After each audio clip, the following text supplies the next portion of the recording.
OG, we OG, Ordinal G.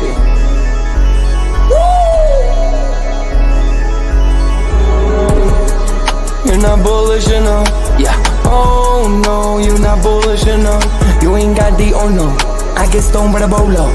Bitcoin set to overload, yeah. Experts on reload, yeah. You're not bullish enough, yeah. Oh no, you're not bullish enough. You ain't got the or no. I get stoned by the bolo. Bitcoin set to overload. Experts on reload. Mempool getting hot. Everybody wanna rock, ayy. Runes is coming, everybody on a knot, ayy. It's a nuisance, Ordinal Revolution, ayy. Ordinal Revolution. Yo, is my guy for real, bro? Y'all French right now. Yo, BRC 420, bro. Yo, that shit on fire, bro. Imagine if he in here. Yeah, like it in the seal. Murder. I got balls of steel. Nookies on the field. Yeah, this shit for real. With no calls, I get so far. Got 100 phone calls that I go hard, and they gon' love me. Smoke weed, huddle back. I get shiesty. Where my Bitcoin looking lovely. All this Satoshi's nothing above me.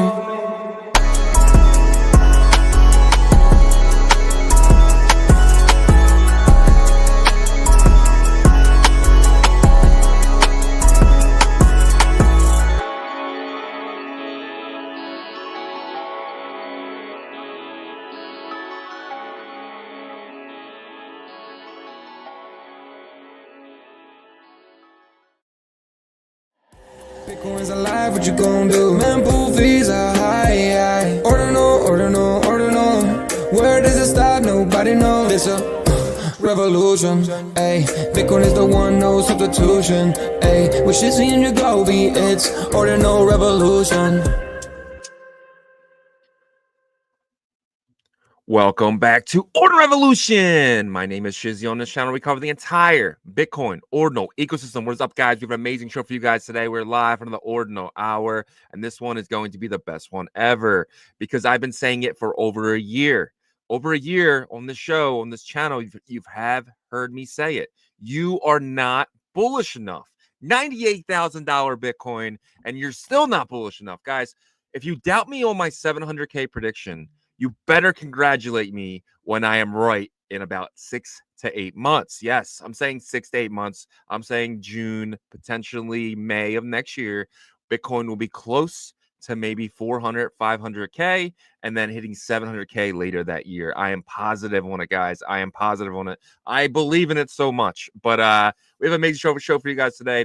Starting today, every Thursday, we're going to be showing the guys from Arch. So Arch, they're going to be dropping early next year, and we want our audience to be prepared for that, whether that's, playing on their test nets of these projects that are building on Arch and really understanding with what it is, right? Because I think there's a lot of hype with this team and with this network of builders and everything, and we want to showcase them just like we did with Tap. So we'll be doing that every Thursday for a few weeks, few months. We'll see how it goes depending on the views and everything else. So if you guys like Arch, make sure you guys smash that like. Make sure you guys share it to everyone you know, so that way we can keep doing this for you guys and keep bringing you guys these amazing builders. We can't wait. Today we have Saturn and we have Matt, so it should be a great one. We have some amazing banners today. We're gonna get into so much. So without further ado, me bringing my partner here as always, Mr. Yagobi. What's up, buddy? What's up? Dude, 98, dude, 98K. Sadu. Yeah, I mean, 98,000 is pretty nuts this early, but nothing surprises me anymore for how aggressive Bitcoin has been since the election has been over, really. Yeah. And so I'm not so sure we don't hit 100,000 before this month is up. And I hate to just keep being uber aggressive here in terms of or uber optimistic, I should say, in terms of Bitcoin's price. But I mean, what else can I be? I'm just going off of what I'm witnessing on a day-to-day basis, right? So, I try to be conservative, and Bitcoin always overshoots my, forecasting. So, And it will shoot your forecasting again because you sir are not bullish enough with your 300K prediction. I'm sorry, but you're just not. It's time for you to jump on my boat. It's time for you to come over to the 700K and pray boat, and as we just go forward to 200K later this month. No, I'm just kidding on that one, but that would be awesome. I'm just excited, man. I'm so excited. How do you feel about Arch Thursdays starting today? Yeah, I think it's gonna be interesting. You know, we're kicking something new off, and really, we try to research and figure out what is best for you guys to learn from. And we felt like this is the next ecosystem that a lot of people in our space and community don't know much about. Right? We've known about Arch for a while. We had Matt on for a pre-recorded episode, and so what this will do on Thursdays is get you guys educated on what they are building, right? And try to give you guys exposure to the builders in the ecosystem. So just in short, what they are trying to create here is a way for you guys to kind of interact with Bitcoin layer 1 and have this flexible type of interaction, AMM swaps. So Saturn is, taking that position as a swap in their ecosystem, and we should have them on today. So it's going to be interesting just to kind of dig into that and get our audience more education. Yeah, 100%. And just so you guys know, Arch is not a paid partner. This is just us trying to find you guys an opportunity, right? Trying to find make sure that we are showcasing ways to enrich you guys. And that's the whole point of the show, Ordinal Revolution, is to educate you guys, and so you guys are able to enrich yourselves in opportunities. Maybe not money, but an opportunity is a way of potentially getting airdrops and different things like that. We want to give you guys every opportunity to set yourself up for success, set your families up for success, set your grandkids up for success, because that's what this is right now, guys. This is generational wealth that we are kind of watching grow from nothing into something special. So that's kind of what we want to do here on Ordinal Revolution. Well said. And on that note, let's jump into some cool stuff here. So we kind of got into this 98K Bitcoin, a new all-time high.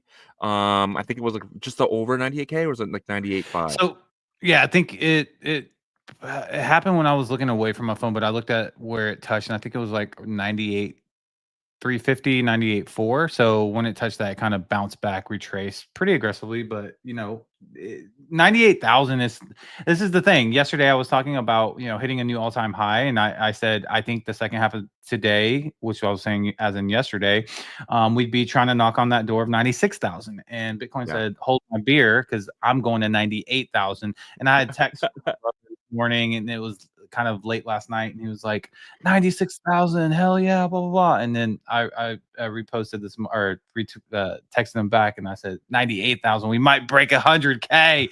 Now, 100K today, but who knows? I mean, Bitcoin's gonna do what Bitcoin wants to do right now, and no one's gonna get it exactly right because it's hyper aggressive.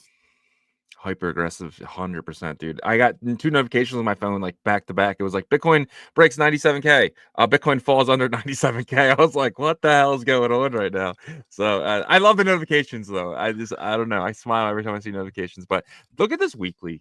This is a beautiful chart. I mean, we did sit sideways for I mean, guys, these are weekly candles. Like this was insane. Was So that we first? deserve this. We deserve Was that this. build up in February? That last green candle right there, to your right, Right here? No, the one over here. before the consolidation. No, you had it right. Go back Over to here. your. Yeah, is that February? That was March.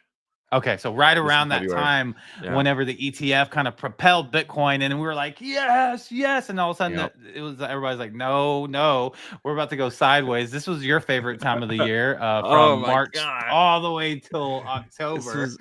We did a show every single day during this period. You guys know how hard it is to find news when Bitcoin's just going sideways, when everyone's broke. Like it's just like, but Yeah. good times are ahead, guys. Good times are ahead. That's what these 3 last weekly candles, and hopefully we get one more next week leading in at the end of November. And this is what November. One more green one in November. Just could make November the most bullish month ever if we have another green candle next week. No, I think December is going to say hold my beer, because Yeah? I am the most bullish month of the halving year Q4, and I've proven it over and over and over again. So I expect that to be December, but we'll see. Maybe November does prove me wrong. I mean, it's been amazing this month, but Just Hey, it's kind of weird 100%. because like we go from like being stagnant, frustrated to whoa, like okay, it's gonna calm down now because we're so used to Yeah. stagnation and not being hyper aggressive after it hits like a good little run. Now it's like good little run, really good run, amazing run. Where are Yeah. we headed? And we just don't know. And I think sometimes we just got to take a step back and just take a deep breath in and say, I gotta enjoy this. I mean, I Yeah. gotta enjoy this moment. What a time to be alive right now for sure. Nvidia, the reason why everything's kind of pumping right now is Nvidia. Nvidia reported third quarter earnings that beat expectations for sales and earnings while delivering a better than expected forecast for the current quarter. So you might ask yourself, what does this have to do with Bitcoin? So Nvidia is an AI tech company. So Bitcoin is looked at as a risk on stock, like the tech stocks. And it sucks to say that, but it is. Wall Street sees Bitcoin in the same aspect as they see Nvidia, as they see, Apple, Microsoft, and everything else. So when Nvidia has a good earnings report like this, Bitcoin doesn't have earnings reports, right? I mean, MicroStrategy might have one, but Bitcoin itself does not. So Bitcoin usually hangs on the coattails of a lot of these tech companies. So that is why we're kind of bursting up here, because we're looked at as a risk on stock, and Nvidia having a good quarter actually gives these guys a little bit more risk on when they're going to their bosses and saying, hey guys, I want to invest in Bitcoin. It kind of allows that to be more of a, okay, go for it, it's the time. Yeah, well, I also think Bitcoin's in this very interesting transitional period of getting away from the risk on kind of perception, right? From I think smart business people, because they're seeing Yep. other very smart business people build a reserve for it with their company, and cities, nation states, and stuff like that. So I think we get away from that with Bitcoin very, very soon. We already have to a certain extent. In terms of the other risk on stocks like tech stocks and stuff, I don't think that really comes until like either next year, whenever maybe we get a stimulus going, or the economy is just reporting amazing, bounce back, and corporations are happy, and everybody's happy, right? Then I think we get into that like risk on tech stock, and that might be the case for the alt market too. I know they're not necessarily correlated exactly, but there is a little bit of correlation if you look back to the COVID halving year, right? Or the bull run during COVID. So we'll see. I do think that the alt market probably bounces a little bit before the typical, like the standard tech high risk stock market. So Yeah, I actually think they pop at the same time.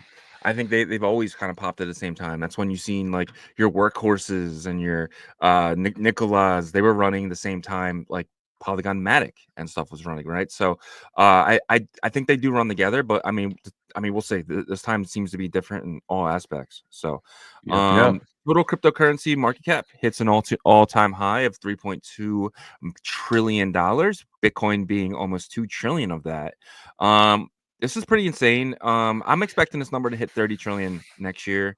I'm curious to what you think. I mean, that's only a 10x. That's not. I don't think Yeah, that's. true. I don't think that's much. I mean, if you look at the this upcoming bull market, I don't know, the post from Benjamin Cohen did kind of worry me a little bit. I would imagine he would adjust his perception. I would love for someone to kind of provoke him to speak on that. But yeah, I would not be shocked if it does 10x. You have to remember though, there's always going to be a 40 to 50%, even whenever alts run, percentage of that's going to be Bitcoin. So the other 60 to 50% is going to be alts. So alts are going to have to come up. Bitcoin's going to have to be 15 trillion to 17 trillion, and I just don't know if that's going to happen this cycle, right? Because it's not going to happen this cycle, because that's gold. Well, that's gold's market cap now. So, but still, even if it did get to 17 trillion, that would be an amazing accomplishment. I don't think that happens, not even close, because maybe like 5 to 8 is possible if every nation state goes nuts, and corporations too. But like, you have to remember, the second place most valuable asset right now, I think it's Apple. Maybe Nvidia jumped it after this reporting, but they're still hanging out between 2 and 3 trillion. So it goes 17 trillion to 2 to 3 trillion. So for Bitcoin to get to like 5 to 8, it's established. It's number 2 forever. Right, and then it's going after number 1, gold. Yeah.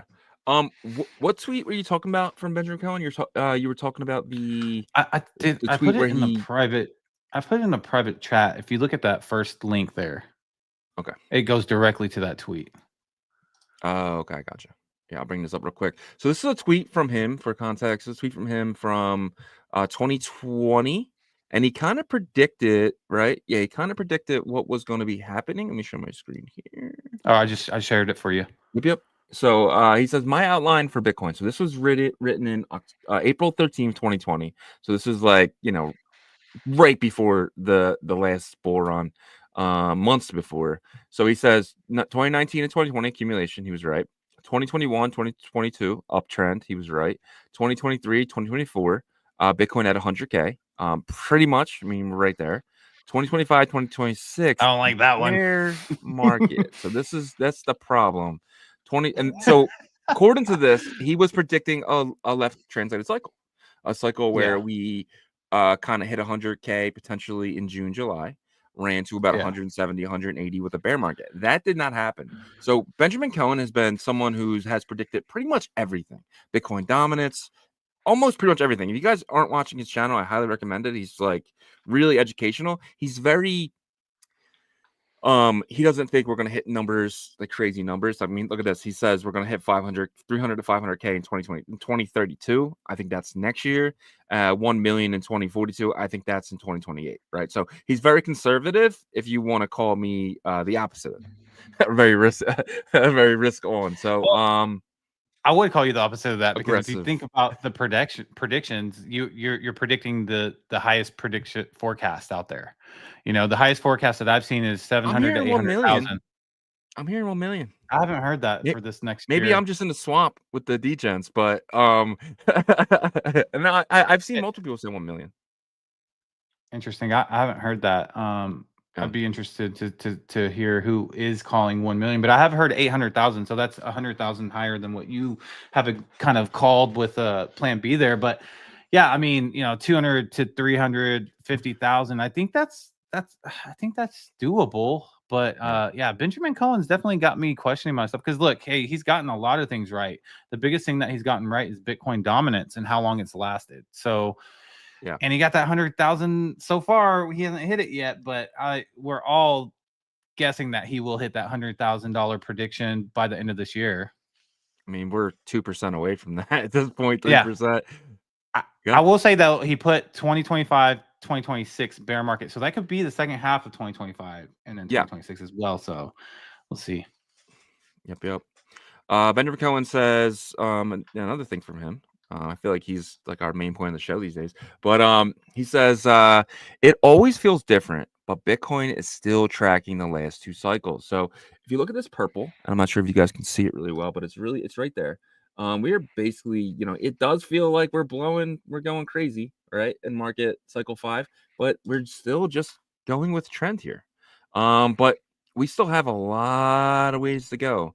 And as you can see, it's a lot of sideways and then upward momentum. And we're just entering the upward momentum. But I think this cycle outpaces every cycle because of the ETF, because of nation states, because of companies. They don't have their Bitcoin yet, and they have to get it this cycle or they're going to miss. Yeah, so there's narratives within the crypto space, and then there's narratives kind of with outside of it that involves crypto, right? So the narrative within is Bitcoin ecosystem, AI, those type of DeFi, whatever, right? And there's going to be more. I think Bitcoin obviously is the biggest narrative in terms of the ecosystem build out, and that's something that's kind of stretched out. And then you have the outside variables, right? The nation states, the U.S. making Bitcoin a strategic reserve, the ETF now that's tradable, that all these outside narratives are pressing upon, the buy pressure of Bitcoin. And then you have the inside narratives as well, because, being mainstream with TradFi and regulations that are friendly, there's going to be corporations and companies that are US built out of the US, and that's going to be a big deal. Yeah, I agree. Trump administration to consider creating the first ever White House crypto role from Bloomberg. It's pretty insane. We're gonna get a White House crypto role. What do you think that's gonna be? I don't even know what that looks like. Is that like a Secretary of Digital Currency, maybe? Secretary of Digital Assets. And that I think person could oversee the SEC chairman. Yeah. I think that, well, partially probably because SEC covers multiple different markets, right? Yeah. But I could see that happening, and that would solidify our industry. And if that happens, I think that's huge because now you have someone that's over it. And so in a way it's supportive in a positive, Yeah. like, you know, a positive perception, because now you're creating a person that's in charge of it. Yep. I nominate U.S. Senator Cynthia Lummis because she outlines our strategic Bitcoin reserve, purchase 200,000 Bitcoin per year for 5 years. I would love to see her in the White House, just flaunting her Bitcoin knowledge. And I don't know, I love her. Like I think she's up there with my mom on the love category there. So Dang, man, like how well do you know her? Jeez, I sorry, don't know, mom. man. Sorry, Shizzy's When she mom. told me, listen, bro, it's just. But I mean, yeah. she was at the conference, and that was really cool to see her there speaking, and just you could tell she's really into it. She loves the concept of it, and I think because of that, the people that are in our industry appreciate her because she represents the country as well, right? So, 100%. And then we have here. Okay, so Bitcoin surpasses a Taiwan dollar, becomes the 12th largest currency in the world. Dude, Bitcoin's just pissing. I mean, companies, currencies. I said it in the beginning of the show, but what an amazing time to be alive right now, to be a Bitcoiner, to be someone who kind of saw this, 4 or 6 years ago at this, well, 5 years ago at this point. Insane. It's insane. yeah, and not just seeing Bitcoin take its dominance over the crypto sector, but just the world now, right? We've always Yeah. compared it to gold, and now it's really going to be compared to gold. I think like the Peter Schiffs and other people in the world will no longer be able to deny its power. But also, more than that is like our audience. We got 226 people paying attention to us right now, and we are a Yeah. show that covers the Bitcoin ecosystem. So these guys are early along with us. So imagine being in last cycle whenever the bull run just started, and you already knew about MakerDAO, you already knew about Aave, you already knew about all these projects before they got huge. That's where we are now, guys. Yep. Couldn't agree more. So this happened this month. $9.7 billion in stablecoin inflows this month. It seems like that's all going into Bitcoin. It really feels that way. You're seeing some of these other coins really pump, your Doge coins and stuff like that. But I mean, and this is just coming from the crypto side, right? You're not seeing these guys on, the TradFi buy stable coins to buy Bitcoin. No, they won't do that. And they'll just, if they'll contact Coinbase and be like, hey, we're going to send you a check if that was the case, but they'd rather just buy the ETF. But it's just money. It's buy pressure coming from every single side of the world right now. It's insane. Yeah. Everybody's just coming on board. This is the cycle. And I thought it could be, and now I'm very confident that this is the cycle for mass adoption. This will be the cycle for that. 100%. Bitcoin miner Marathon Digital raises $1 billion to purchase more Bitcoin. So this is something that I've been saying for a while. These miners, they will not be selling their Bitcoin for the first time ever, because last cycle, they weren't able to sell their stock to keep the lights on. But now they're even going further and they're selling more stock to buy Bitcoin. The miners now, dude, are going the opposite direction than they've went in the past. Before, it was always sell pressure. Now there is no sell pressure. It's all buy pressure. The miners, the guys who are keeping the Bitcoin network alive and putting our runes and our inscriptions on chain for us, they are buying Bitcoin and not selling it. This is amazing. I'm so bullish, man. Yeah, so they did usually take off from selling from certain periods whenever they felt like we were heading into an aggressive run. But you're absolutely right. They were never this aggressive of like saying, "Oh, they're basically like Smeagol's right now, and you can use the miner industry as indicators. We saw in September the hash rate was skyrocketing, right? We were like, "Oh, Bitcoin's about to go up." And miners will tell you if you pay attention. And that's exactly, they turned their power on. They said, we don't care if we're losing money in September and October because we know what's coming. And just like what I said before, they know that this is the big one, the big kahuna. And so they're taking out, money and selling their stock down this time because they know it's well worth it. They're going to be able to pay back that. whatever they loan. So I mean, the loan they take out. they're selling stock, right? So Yeah. that's all. So they can buy their So stock back. They can buy their yeah, stock you back. can. You know what I'm saying? So they're gonna make Yep, a yep. lot more profits doing it this way. Chinese court ruled Bitcoin and crypto ownership legal on Bitcoin as Bitcoin surges. This is pretty big. Chinese, if China is able to, I mean, you got to think of the amount of people in China, China has a lot of money. I don't think people really understand how rich China is in in assets, because they don't really hold their currency as much, but they hold a lot of assets. And now Bitcoin is now completely legal over there. This is big. This is huge. Yeah, and I'm sure they have quite a bit of Bitcoin, Oh even yeah. if it's not reported or whatever. But you're absolutely right. They're owed tons of money from us and other nation states as well. Obviously, their economy's struggling just like every other major power right now Yeah. because of rebounding from COVID and the banking systems and the financial. This is why it makes sense across the world right now. Yeah. This is a unique time to where everything's connecting to Bitcoin. Like China's banking system's jacked up right now. The U.S. is like, U.S. is good at putting a Band-Aid on it and making it look good to the public. We all know behind the scenes, Russia's economy is not doing great. So the three major powers right now, I think this kind of open mind to Bitcoin being a way to help get their economy out of this like ditch is going to be big. I agree. All right, guys, that's the Bitcoin news for today. Let's kind of jump right into the Bitcoin price action brought to you guys by BitPerp. BitPerp is going to be the leading leverage trading platform in the entire Bitcoin ecosystem. You're going to be able to trade your runes, your BRC20s, your Bitcoin layer 2 assets, and so much more. Potentially even taking leverage on Bitmap token, which would be absolutely amazing. I'm going to run that by those guys. And let's get the Bitmap token on there, but Yeah. that would be cool. But I'm looking forward to when they relaunch their testnet, because thanks to you guys, they were able to locate a lot of bugs and get a lot of things fixed. So the next testnet's going to be amazing, and then I'll launch early next year. Very excited for BitPerp. Yep. And before we get into the BitPerp Bitcoin price action, I want to show you guys something. But before that, if you're on the YouTube side, please smash that like for us. Subscribe to this channel, because I promise you it's going to be worth it. We cover the Bitcoin ecosystem, and turn your notifications on so you know when we go live. On the X side, hit that like and share this space for us if you don't mind. But let me share my screen here, because I want to tell you guys about an opportunity from BitPerp. For the people that have used it, you know what they are. They are perpetual leveraged DEX in the Bitcoin ecosystem. And what they're trying to do is basically try to recruit some ambassadors, and they're opening it up to the Bitcoin ecosystem community. So I'm going to read this post real quick. It says, become a BitPerp ambassador. Join our mission to revolutionize trading.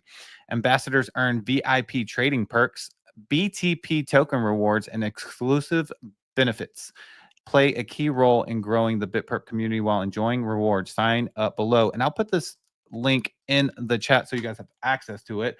But yeah, if you're interested, sign up and you can earn a BTP before the TGE event. So this token is not even launched, so you'll be able to kind of earn it in that sense. So, but all right, let's jump into the Bitcoin price action here. I am not using the BitPerp charts because they are updating the platform, as Shizzy mentioned.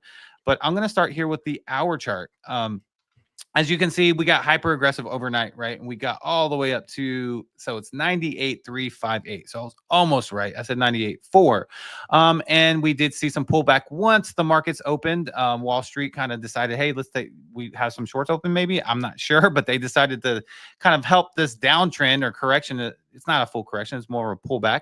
And you can see here, we got out of the buy pressure from the MACD and developed these kind of three strong red candles here on the MACD. So for the hour chart, I do see kind of back and forth still, because one thing I will say is whenever, like the past 3 weeks, right, we've been in the strong buy pressure trend. So no matter if the indicators are telling me, oh, look, we're out of buy pressure, we're going back.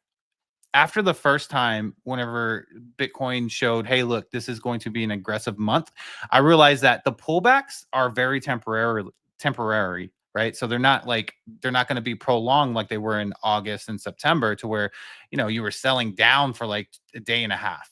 Now it's like kind of a quick pullback, maybe 3,000-4,000, which is substantial, but when you've gotten to like 90,000 from like 75, it doesn't feel that bad. And then it bounces back very quickly. So if we do see something like getting back to 95,000, I don't see us really sticking around there. I see, us bouncing back very, very quickly.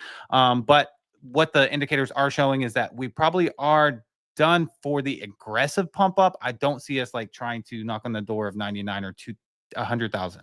Not today. Maybe over the weekend, like we've been getting really bullish days on Sundays, on weekends. So maybe something like that, or next week. I do think there's a decent chance that we break 100K before the month is up, though.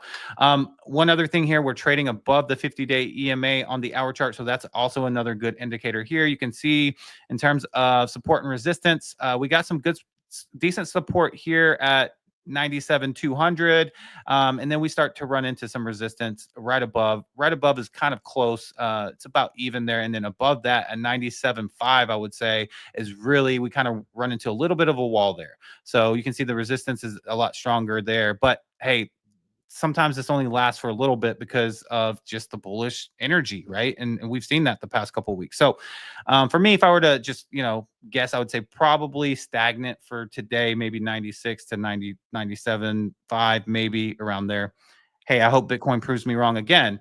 I did say we were going up yesterday. I did not expect 98,000 though. Okay, so let's take a look here at the 4-hour chart, and you can see that the buy pressure is starting to weaken. So this is something to take, put in the back of your mind for heading into the weekend, because the 4-hour chart will give us kind of a 2-day forecast. So maybe on Saturday we'll see what this is saying here, but we still are in the buy pressure period, or I guess time frame of the MACD. So we're not out of the buy pressure yet, and we are still in the overbought territory on the stochastic RSI. So trading well above the 50-day EMA as well. So I don't see any like bearish like sentiment or indication from these the MACD or stochastics, but probably a little bit back and forth in the weekend as well. Maybe we get that great Sunday that we've been getting the past couple of weeks. Yeah, man. I was actually thinking this morning, I was like, for us to get past that 100K mark, I think we need some type of news event to happen. We need someone to come out and who wasn't bullish on it to come out and say, I'm bullish on this. And we need something to get us past that. I just see us coming up, hitting 99, coming back down, hitting 99.5, coming back down, hitting like 99.9, coming back. I just can't see us breaking through that structure of 100K. It's just like a mindset thing, right? People are like, they had it in their head for years. I'm going to sell at 100K. I'm selling at 100K. I'm getting out this time. I'm not being stuck with the bag. I just feel like that's such a psychological number that we're going to need a news event to get past that. But I wouldn't be surprised, because Bitcoin just doesn't surprise me anymore. The past 3 weeks, I was very surprised the first week and a half, 2 weeks of this month. Or I would say probably was the second week when it started to get hyper aggressive. But so I wouldn't be shocked if we did. I would very much celebrate along with everybody, because I think that would be a huge milestone of accomplishment. I agree. 100%. Let's jump into the roll call here. First is first, and we have a legend of ours in that first spot. So I Walk Alone says, wow, first again, it's been a while. Let's effing go. So shout out to I Walk Alone, man. You and Cheaty, man. I know you guys are friends in real life. You guys have been supporting us for so long, and we really appreciate you guys 100%, man. And we hope we're bringing value to your lives. Every one of you guys, really. So Chief Axel in that number 2 spot, followed by Tim Baker, AOD Art himself, one of our mods. We appreciate you, my friend. He said, what's the alpha? The alpha is runes, my friend. Lucky Lukey. The alpha is, that's not how you spell alpha. I'm just kidding. Unless it's alpha, or I don't know. Shout out to Tim Bake. The man's retired. He's on his boat. I'm messing with him. Just kidding. Then our guy Yasher, man, we appreciate you so much, man. He's one of our mods. You are a hero of mine, Yasher, always helping us out. He said, add those 2 zeros now, Bitcoin. Let's do it, bro. Let's add it. Webdro now. He says, it's so close. I feel it, bro. Danny Boy, another one of our mods here. GM, Danny D Blocks. Almost done, 71. I hope you are almost done, my friend. 8th. Let's go. Mempool is here. Cheaty is here. Cheaty was with us last night. We had Emblem Vault in a members only live. So if you are a member, go watch that video. They're giving you guys exclusive information, exclusive opportunity. So go check that members video out. It's only to our members. So if you're not a member, if you want to see that video, it's a great deal. You guys are getting into their friends and family discount there for the keys. So definitely check that out. If you're interested, go check that out. I'm wondering if Chidi, I'm sure curious what you thought about it. And if you're still interested, I know you were interested in the beginning, but I'm just curious of your opinion. Chain Watchers here, and we have the twins, Ordinals Chips and Ordinal Sweets. The comments from these two guys are pretty crazy. Ordinal Sweets seems to be Yagobi's guy, Peace and Yagobi, and then Ordinal's Chips, which I love chips. Potato chips is like my favorite food, which is awesome. He says Shizzy and I. So I don't know. You guys battle it out and let us know who wins. But in the middle there, we have a Nagi. Says, let's go, boys, with some fire. Mike Bennett, Crypto Bitso, shout out to you, my friend. Universe, you're hanging out with us, man. We got to probably have Universe on the show. I feel bad. It's been a while. I feel like I was gonna say you gotta appreciate builders like them. I mean, they put a ton of effort in, so we'll maybe reach out to them and try to get them back on. He says, tap airdrop is live. These guys just throw coins out, man. That's why they love tap, because it's so cheap to do an airdrop. So shout out to Universe, man, always doing cool stuff there. Mike Bennett is here. Teach us to fish, please. Yes, sir. Dude, I'm I can't fish in real life. That. But, are you a fisherman? I like to fish for bass. I mean, Texas bass fishing is pretty big. Like I think in the South in general. But I haven't been fishing in a while though. But I used to a lot when I was younger. Yeah. I've never been really big on fishing. GM Walkland says it's a beautiful day, feeling unburdened by what has been. Let's have go. I want to say though that the teach us to fish though. You know what he was talking about, right? He wasn't talking about actual fish. He was talking about like teach us to fish, like to learn how to trade and education. And stuff. Like, okay. Yeah. I gotcha. Sounds good. Yasher says Sui had a 2 hours stall. Now Solana seems to have the same issue. It's clear indication that only Bitcoin and decentralized blocks rewarding system is truly centralized. Yes, I agree 100%. But I've had to wait over 100 minutes for a Bitcoin block to go through once. So it's not that difference, right? So Sui's having a 2 hour stall, but on Bitcoin, waiting 100 minutes isn't that uncommon. But yeah, I do get what you mean. Those blockchains are not, they're not, and they'll never will be as decentralized as Bitcoin or as great as Bitcoin for sure. Yep. Akala is here. Shout out to Akala. Vinstar, I think it's your first time here. I don't remember seeing you before. Maybe I have. Steamy J is here. Oh, we got Bitperp in the house. Shout out to Bitperp, man. In here for sure. Mike Bennett is here. No is here. Akala is here. Danny Boy D Blocks. Then we have Diggs, by the way, 7. Shout out to you, my friend, from Twitch. We don't have a lot of Twitch people here, but today we got a Twitch person. Shout out to you. Yo Street is here. Says anything government crypto can't be good for the people. I don't care what Trump says. Get out of crypto after this bull run. There's going to be tough laws and regulations. I disagree with you, Yo, but I do respect your opinion. Nothing like Wall Street and U.S. president to legitimize an asset. Shout out, hell yeah! Shout out to Mike Bennett. Claudia Yu is here. Big Rod is back, bro. Yeah, I get it. Big Rod is back, yo. Big Rod's my guy. I missed you, Big Rod. Thank you for coming in today. Ant-Man is here. Mike Bennett. He says the moves last night brought us to a couple thousand away. We are super maxed on most indicators and need to cool off probably. Known Crown, I guess is your boy, right? You watch him all the time. Eric Crown says 114,000 is where probably a local top, FYI. Yeah. Eric Crown I haven't watched him recently, but he's talks at like a million miles an hour, but it's because he has so much information and data that he uses. So, I definitely trust his opinion and his forecasting, but 114,000 is not bad for a local top. I'll be happy with that. I'll take that, especially in November. If we can hit that in November, it'd be amazing. A cool off maybe December and then a run up in January. But you say December is always so bullish, so I can't even see a cool off if that's the case. Yeah. Yeah. Pelp is here. And we got Kamal. Shout out to Kamal is here. And then Yasher is here. Rod says crazy busy, guys. But if I don't make the live stream, I'm always supporting by the way of catching. Yeah, hell yeah, Big Rod. And that's the thing. If you guys don't make the live stream, we appreciate you guys watching later. We do see the numbers rise like throughout the day, man. So we appreciate, man. You guys are so special to us, man. We really appreciate you guys letting us do this every day. I mean, this is our 9 to 5. We love what we do because of you guys, and just definitely want to show our appreciation as much as we possibly can. And as we get bigger, we're definitely going to give back, guys. That's my number one thing. That's why I think we've given probably the most any show in Ordinals. Easy, right? And then I think we're competing with crypto. I mean, I've given away over like 30, 40 bitmaps like just last year alone. So and then definitely got to do more giveaways, but definitely got to get rich first as well. Shout out to you guys, man. But let's kind of get into it. So Yagobi, Bitcoin's new wealth secret revealed. The rise of runes. What's going on, bro? What is Bitcoin's new wealth secret? Is it the rise of runes? I think it is the rise of runes, but I think it's the acknowledgement of runes by the entities and the centralized exchanges.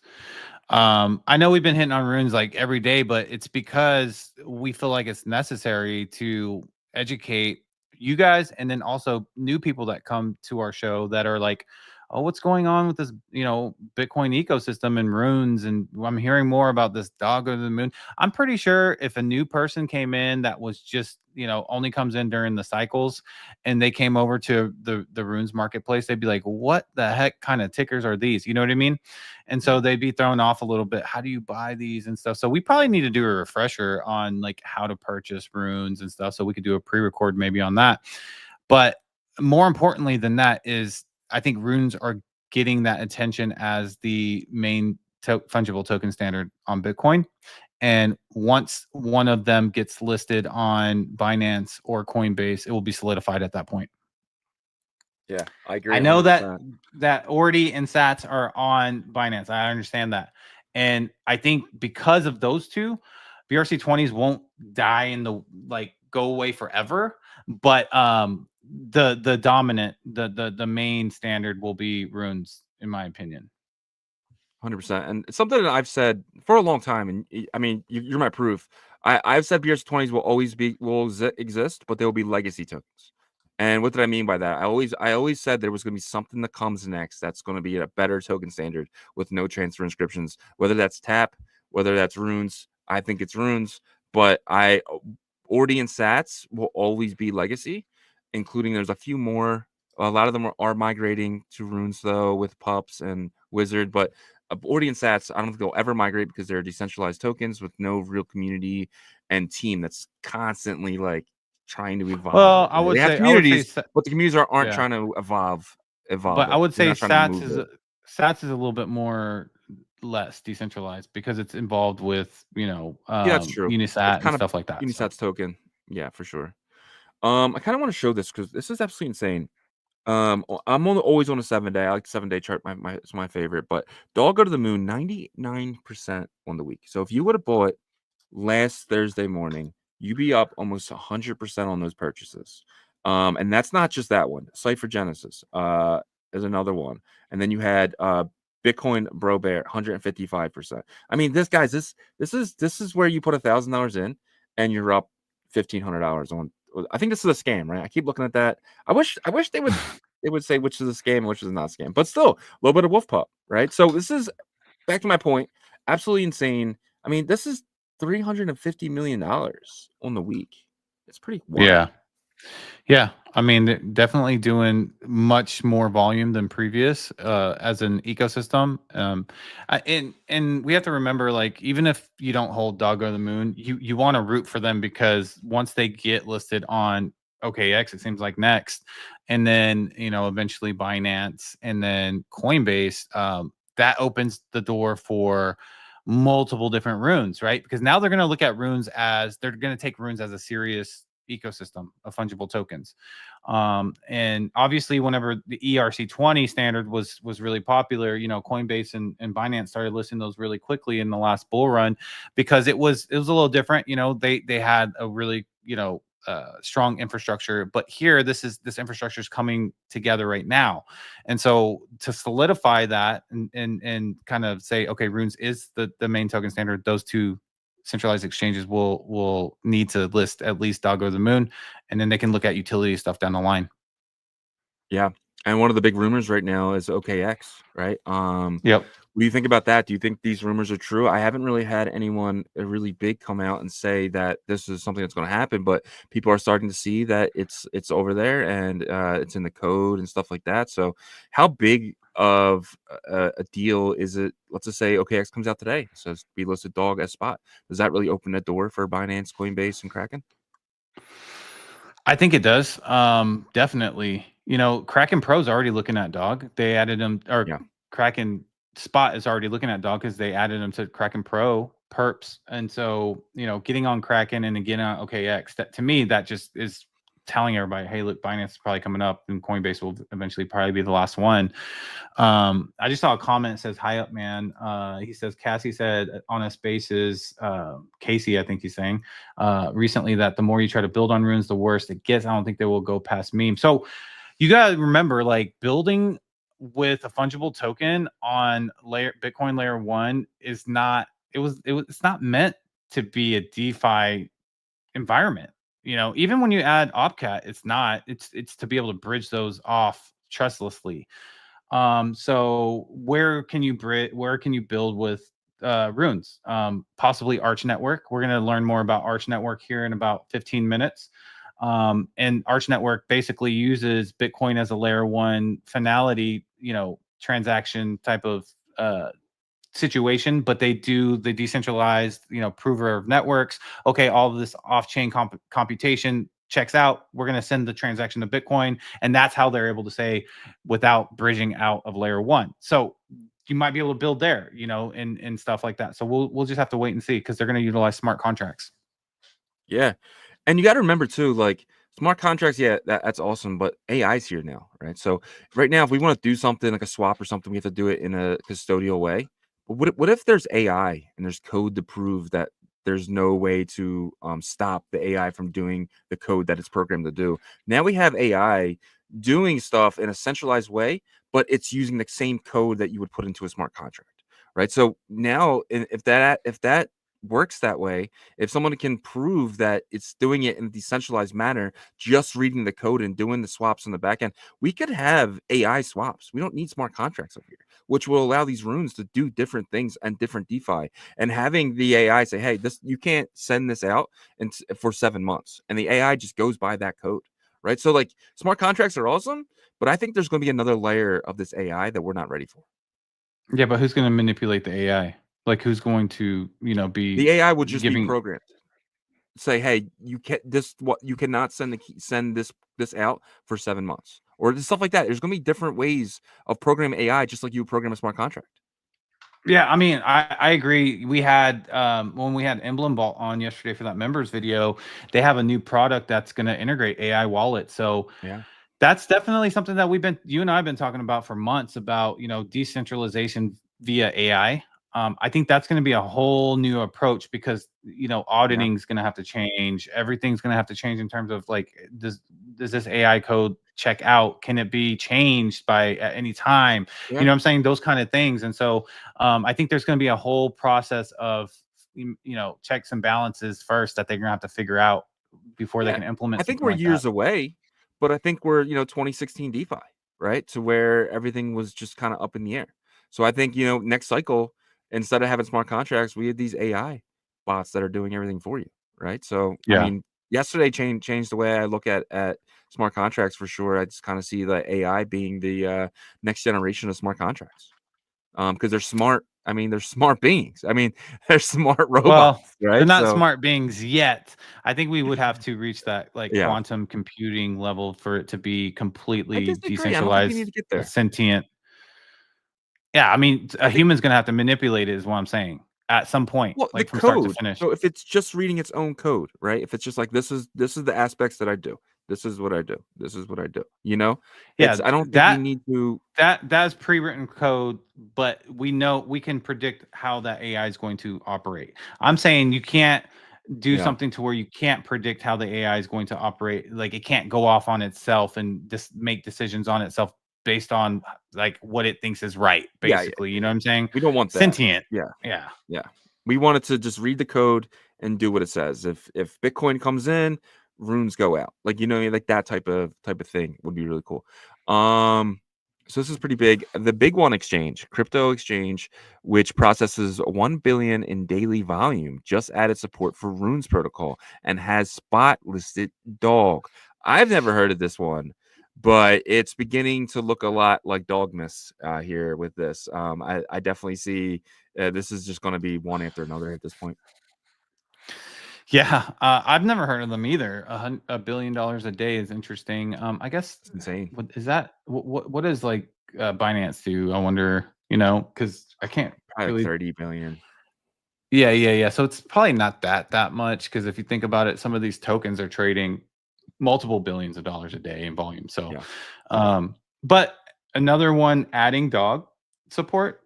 The more of the centralized exchanges adding rune support is good because then now you have a universal way of adding runes to your platform. So let's say like Binance decides, okay, I want to add dog. They can reference the big one. They can reference OKX. They can reference Mexi. All of them. How are they doing it? Okay, that's standard practice now for runes. I agree. So they also just added Floki and they added Caspa. So they're adding a lot of coins. 62,000 followers isn't a lot. They said we are more than just asset security. So it seems like they were a security company that's just kind of added the exchange feature. Maybe, I don't know. I gotta look more into it, but definitely interested in any exchange that has listed runes because it's not going to stop at dog, right? It's going to begin with dog and go to $1 billion cat and go to pups and kind of go down the line. Potentially list a lot of our assets, and who knows? Maybe one day you'll see Mr. Yen on some of these exchanges. But that's the one that I want to see. So. Or.io. I said this is why people are excited for Bitcoin here. Let me show this. And I had it up and it went away from me. But if you just go to Ord.io real quick, it's one of their tweets. But anyway, so they're saying Bitcoin's meme coin, and then you see kind of like Ethereum's. Here we go. Oh, you're talking about the total market cap or something? Yeah, so this is pretty cool. So Bitcoin 1.87 trillion, Bitcoin meme coins 1.9 billion, ratio 0.1. Ethereum 372.1 billion, meme coins 32 billion, ratio 8.7. Solana 112 billion, Solana meme coins 21 billion, ratio 19%. So look at this 0.1%. So even if we get to 1% of the chain, which is a lot, how much would that be? 100 billion.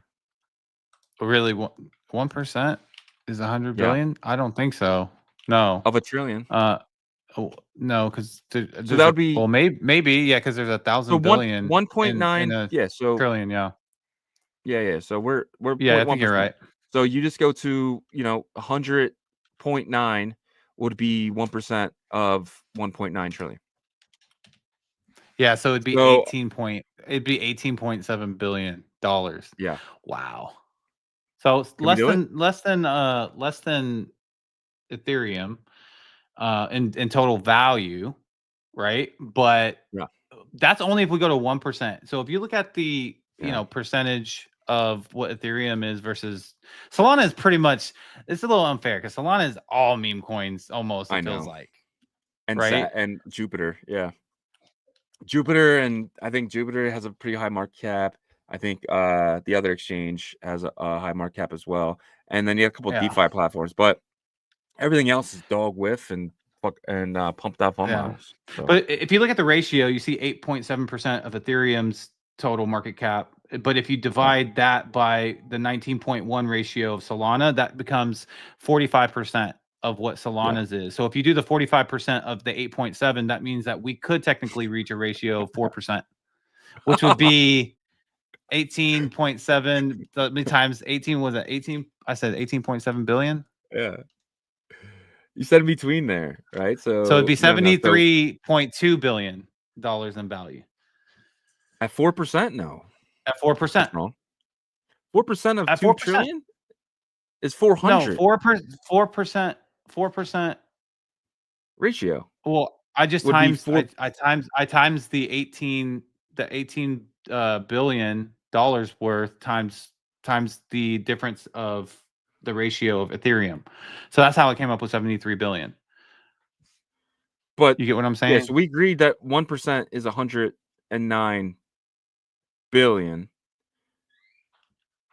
Yeah, so Here, if I can that's figure it out. Hold 0.1%, on. 1% would be 109 billion. So yeah, our mathing isn't mathing here. No, it's 73.8. It's 73.8 billion dollars. So I did 3.95% of 1.87 trillion is 73 billion dollars. 73.8 billion dollars.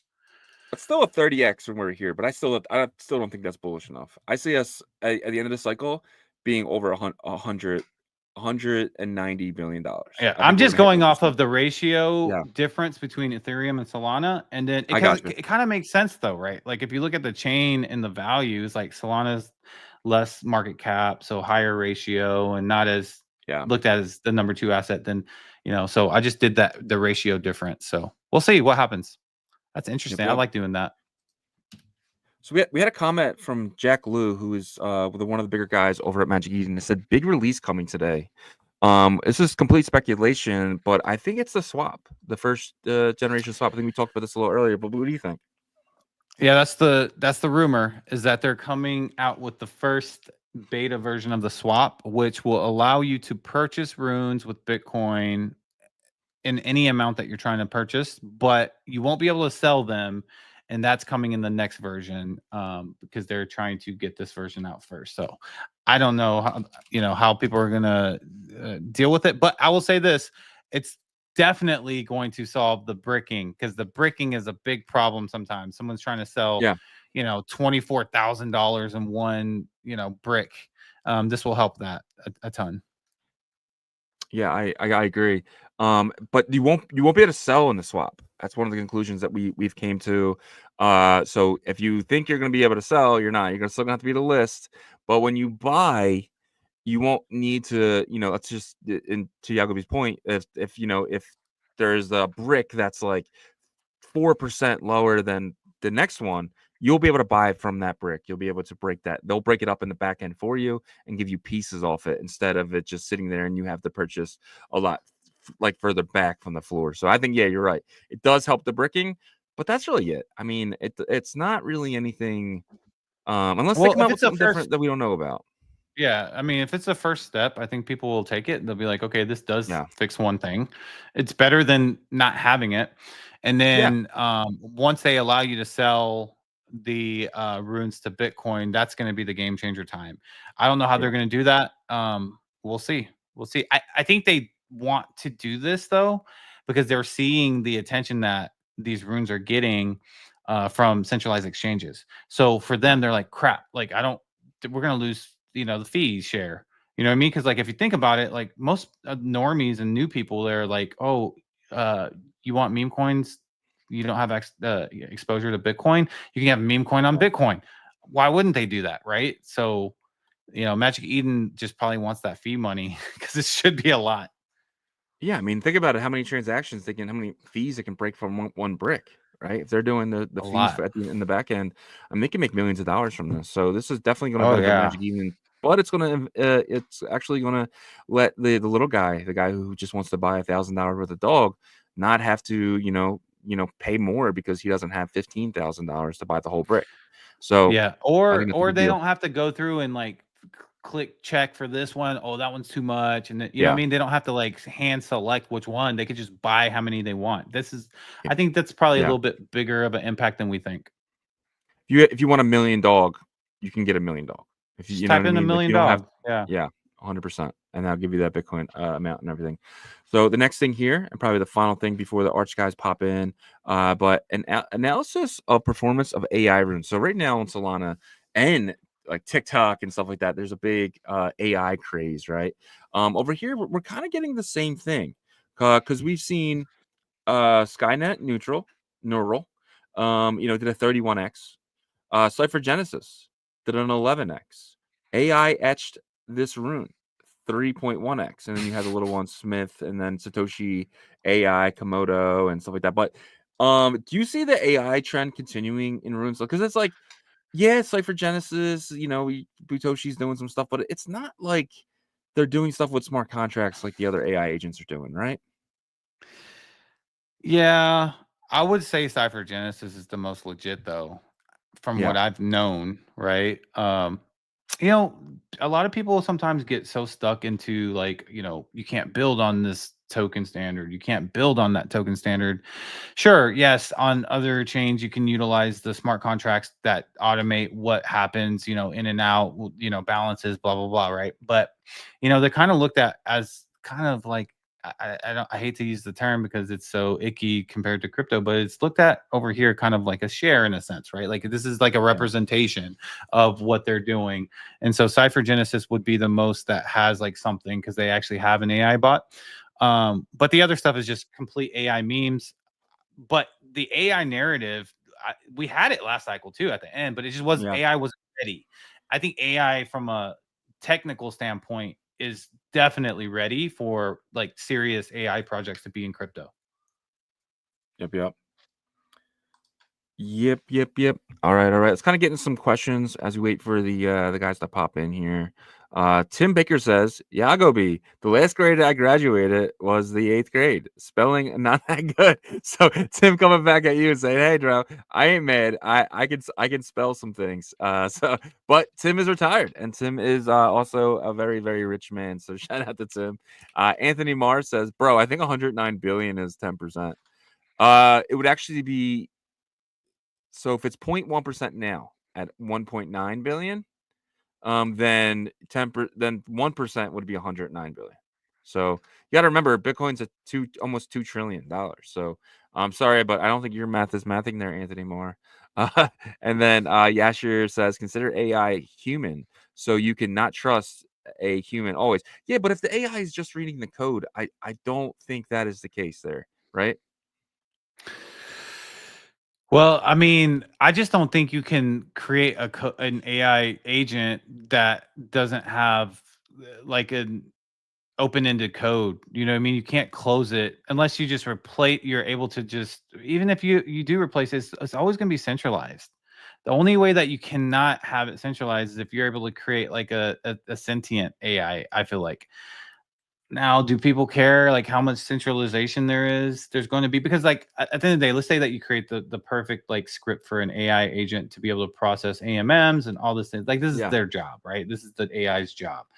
If you create it perfectly, but you're like, okay, the smart contract cannot be edited at all, like ever, then you need to update it. What are you going to do? Just make a version 2 the same way the smart contract does. So that's what you would have to do to completely change or update your platform. You'd have to let the public know, hey, we're updating with a new smart contract. I think that case it could be okay. Yeah, I mean, you just come in and you say, we're scrapping the old model. This is V2, and you click V1, you can use the old model, or you click V2 to use. I mean, the same thing we're dealing with today with smart contracts. So yeah, I mean, I guess Uniswap did that, right? They upgraded to version 3, and so it's possible. We'll see what happens. Maybe we'll get some opinions from these guys that just jumped in underneath us. All right, guys, it is Thursday, and going forward, every Thursday we're going to start doing Arch Thursdays. So we're going to have today we're going to have Matt and the guys from Saturn, hopefully, and it's going to be fun and exciting, guys. We're going to be kind of growing the ecosystem now with Arch, because you're going to be able to do smart contracts and really cool stuff that we're not able to do right now, and we're going to actually kind of learn all about it, because I'm not really educated as much as I should be, and that's kind of the reason for this. It's just I have an opportunity to educate myself with Matt from Arch, right? So we're going to be doing this every Thursday. They're going to be joining us, and we're going to have different builders every single week. It's going to be fun, exciting. So tune in every Thursday, and we kind of want feedback from you guys. What's your opinion on Arch? How do you guys feeling about everything, and if this is the right direction to go? So I mean, this is a user-based show, so we want you guys to be involved and put your questions in the chat. If you have questions for these guys, let them know. And if you guys have questions afterwards, if you're someone who watches after the live, put them in the chat. We'll make sure that we get them answered the following week. But without further ado, let's bring in Arch. All right, let's do it. What's up, Matt? We got Matt and Nick. We got Matt and Nick. So just to intro to the audience, Matt is the CEO and Nick is the CMO, which is the Chief Marketing Officer. How are you guys doing? Doing great, guys. How are you? Doing well. Doing well. Thanks for joining us. Yeah, doing great. See y'all. What's up, Nick? Awesome. So we actually got we've got a bit of an offsite right now down in Miami. We've got some of the Arch team and got a couple other teams. We got Farmer Joe in the house, got the Satflow boys in the house, and we're all just we got some progress going on. We've got the mines, we got some trading, all-time high, a couple days in a row. So it's been a fun time to be all under the same roof, and I think that we've got some interesting activities planned for later today. So to be continued on that. That's awesome, man. I love whenever we talk to builders and they're actually trading and in it too, because it shows us that, hey, they have skin in the game and the ecosystem and they know the pain points and stuff like that. But if you wouldn't mind, Matt, let's start with you. Our entire audience doesn't know, there's parts of our audience that don't know what Arch Network is. If you could, from I guess like in the simplest way, be able to explain to them what Arch Network is and what it offers to the Bitcoin ecosystem. Yeah, sure. And I'll do that. And then before I do, I think what would be helpful in helping everyone understand is just kind of summarizing, where we've ultimately gotten to over the last year and a half in this Bitcoin programmability design space. We've seen a lot of different layer 2s, side chains, meta protocols, using other chains that have been existent for some time, but now for a different use on Bitcoin. So there's a lot of confusion about how these things ultimately play with Bitcoin, or how we can actually engage in more DeFi-oriented and programmable things on Bitcoin and leveraging these Bitcoin native assets, more namely runes and ordinals, right? Because that's where all the interest is. So generally speaking, the difficulty when it comes to doing Turing complete smart contracts on Bitcoin is that it's inherently limited in what it can do. It's mostly meant for peer-to-peer. So you have a whole bunch of people that said, hey, we're just going to make a whole nother chain, a layer 2, where you have to bridge into this new universe and trust this new universe. But you can actually use your Bitcoin native assets there. And that's like what you see with these more EVM compatible layer 2s. You see that with stacks. EVM world would be like Merlin, Bob, Botanix, Citrea, BitLayer, etc. Right? These are all EVM compatible layer 2s. So an Ethereum program like Uniswap or Curve can come in and copy and paste their program from Ethereum into this new universe. But you still have to bridge there to actually be able to call that smart contract or interact with that new type of Bitcoin native Uniswap, so to speak. So ultimately what Arch is that's uniquely different is we built our own VM. It's not the EVM, it's not the SVM. It's a VM that's completely built specifically for Bitcoin. It's intertwined with Bitcoin in a way that we're completely anchored to its state. So everything that's happening on Bitcoin, we're constantly aware of. And in order to participate within the network, we utilize Bitcoin native things like UTXOs and PSBTs. These are things that are native to Bitcoin. The EVM and the SVM does not make considerations to these things. So in order to participate in programmability in those ecosystems, you have to bridge into their universe. The difference with Arch is that since we're so native to Bitcoin, you can self-custody your assets. You can use your favorite Bitcoin wallet, whether it's Magic Eden, Uniside, Xverse, Leather, etc., and you can participate with apps that are built on Arch without having to trust anybody but Bitcoin. You can still participate in this DeFi experience without necessarily bridging or wrapping first. Now, of course, it's not like a perfect situation because there's role-dependent trust assumptions for some, which means that for liquidity providers, LPs, people that want to put up collateral, they make trust assumptions on Arch. But for people that want to have a trustless experience in a DEX or a swap, they still can do that. So really, it's all about meeting the users where they are on the trust spectrum and allowing developers to give whatever user experience that they want to give and have that flexibility. I think that's a great explanation and breakdown of what you guys are. And I think on LPs, there's always some type of trust assumptions, even on other chains, right? Because, the platform that allows you to do it, ultimately could do, have control over certain things. So in terms of like what you explained, it sounds like very much like you guys are able to market this as like layer 1. Do you feel like you guys are truly like a layer 1 kind of operating on layer 1 solution type of platform or network? So when you say layer one, like is Arch its own blockchain, or are you meaning more layer one Bitcoin? So I mean, is Arch its own blockchain, and are these transactions being processed on Bitcoin?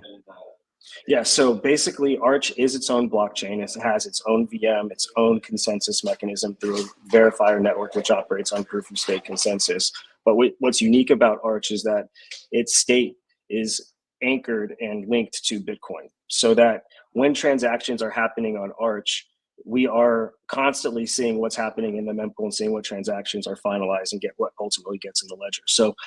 So whenever an execution happens off chain, technically on Arch, we are able to then push that data back to Bitcoin as a part of the the loop of the transaction. It all happens in one step.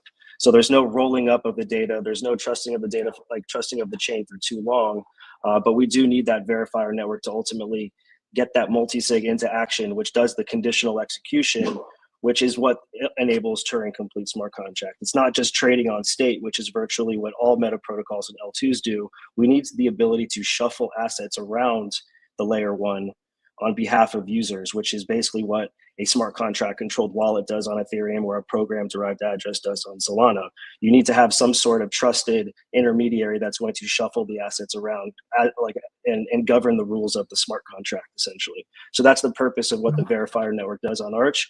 But then as soon as the verifier network reaches consensus, it's able to sign the Bitcoin transaction that was generated by the VM. And that's what gives you that L1 native experience. Because at the end of the day, these are PSBTs that are ultimately signed and finalized on layer one. We're not minting or wrapping assets into another universe like you would be on the layer two.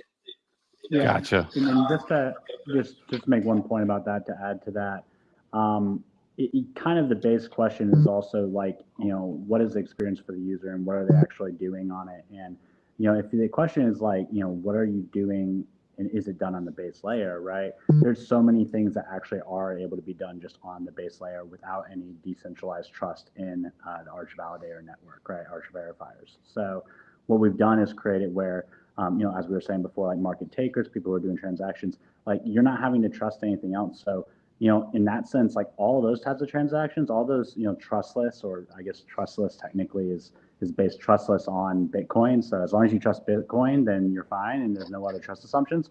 That all is very much base layer, right? And it's just being aided by this validator network, to process some things with the VM, but it's all anchored in Bitcoin. It's all only processed on Bitcoin. Only if the transaction goes through does anything actually happen. So there's no trust assumptions there. Then when you're doing more complicated things, or like you guys said earlier, like if you're a liquidity provider anywhere, you're having to put some trust because assets are being held, right? And when you do that, in other networks, there are kind of three stages of risk, right? There's bridging assets in, if you're like an L2 like Stacks or Botanics or something, bridging assets in, then you got to trust their execution environment to actually do the things they say they're going to do. And then you're going to have to trust the bridge out, right? And so when you're thinking of all this, like was with the essential goal of trying to make this as seamless and as effective process to actually do smart contracts on Bitcoin, which you could not do natively, right? And so if you want that experience, you can do it in this. The way this is done is as trust minimized as possible, because you've eliminated the bridge aspect that really causes a lot of problems. If you know the history of Ethereum, if you know the history of other places, it was a lot of times a bridge collapses, a bridge breaks that caused massive hacking and losing assets. Very few cases of like a verifier network like rebelling against and taking over and causing the theft of assets that way, right? So that's kind of like the big difference is. Is it on base layer? Well, a lot of the actions that you can take aided by Arch absolutely are. And that's kind of why if you had to think of us as something, it's probably like a layer 1.5. Gotcha. Has that been tough for you as the CMO of how you went about marketing Arch? Obviously, I would imagine being a digital marketer myself, over 10 years being in that industry, that's kind of tough. Like, what do we say we are? You know what I mean? Could you talk about that experience?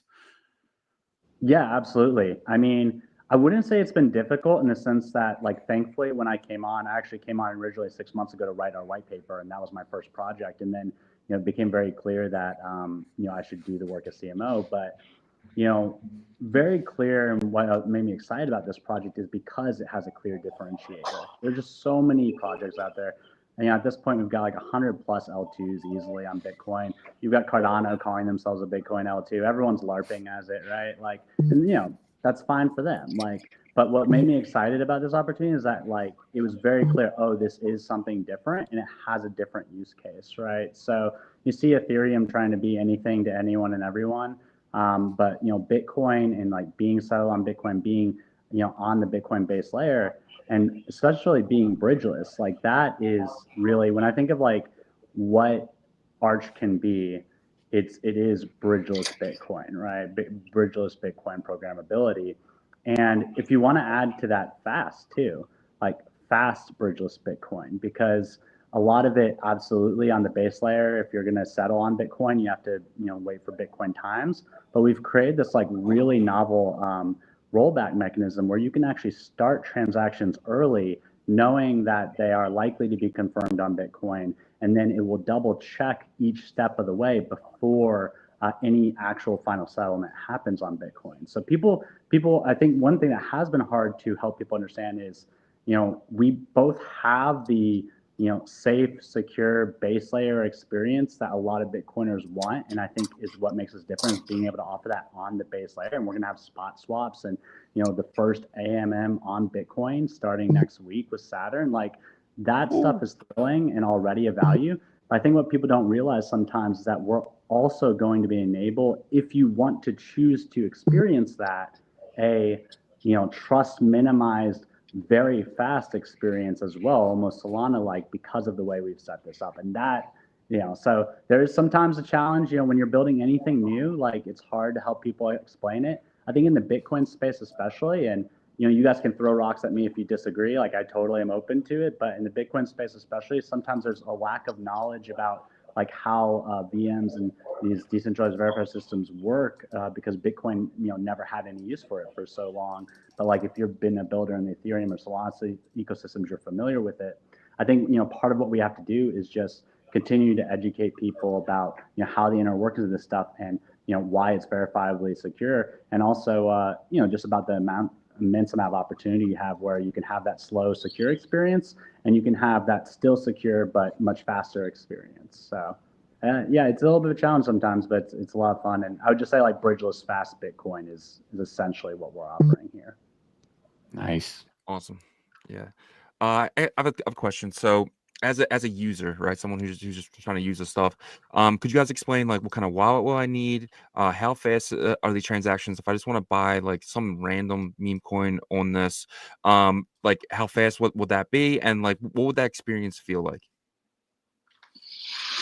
So you could use any Bitcoin wallet that you want. We're on the same curve as all the Bitcoin wallets. Unisat, Xverse, whichever you prefer. Unfortunately for testnet 4, which is a relatively new construct for innovation, developing on Bitcoin, there's a little bit of catching up to do on the infrastructure side. So not every wallet has chosen to support testnet 4 yet.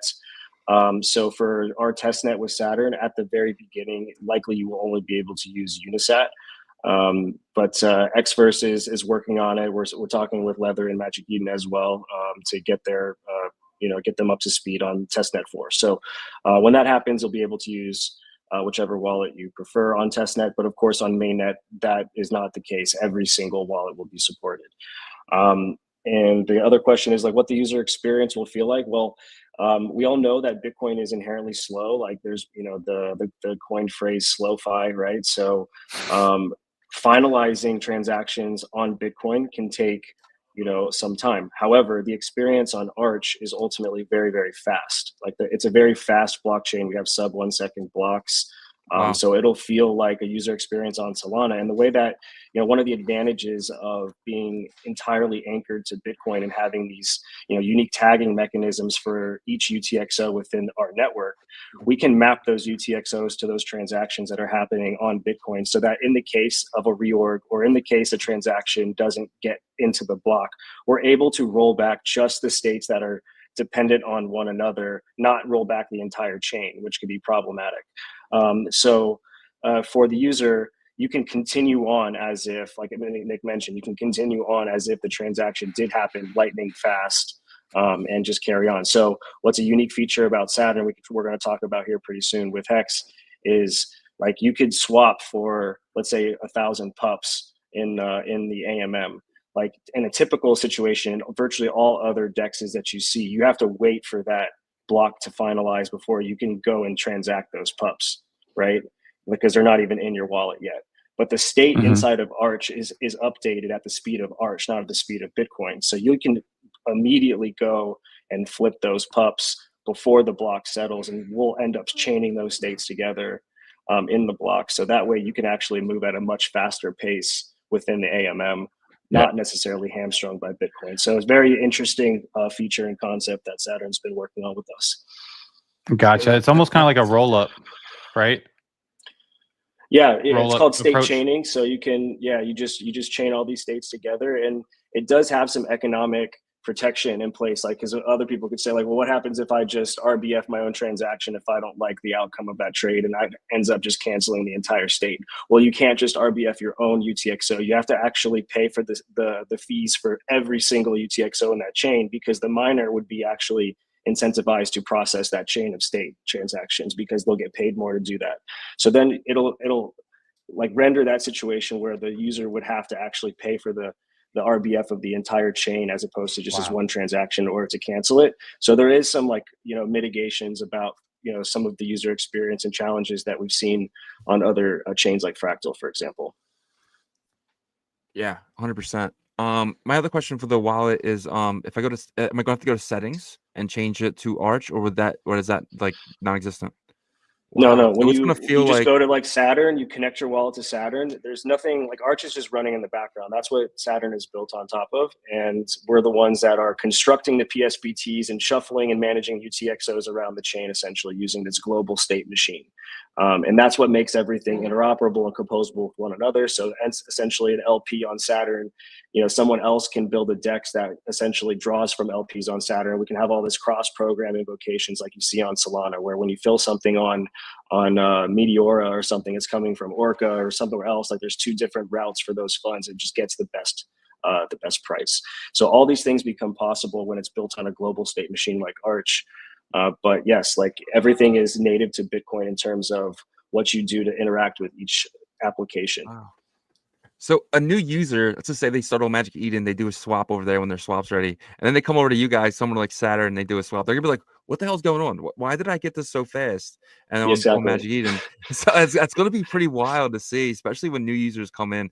Yeah, that sounds amazing. I had no idea that you guys were going to be using, first off, Bitcoin wallets like Unisat, and second off, I don't even have to change the settings. I'm not even gonna know I'm using Arch unless I'm like, what's going on with this? Why was this so quick? That's awesome. Yeah. Yeah. Like, for most L2s, you have to change something. Like, if it's not a different wallet infrastructure entirely, like MetaMask, you have to change like the RPC settings and stuff on the back end of the wallet.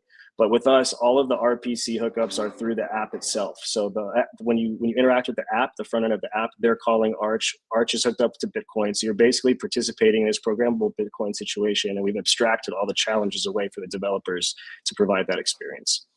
And like, just to piggyback on that, there is no SBTC here. There's no WBTC. It's just BTC, right? It's just Bitcoin.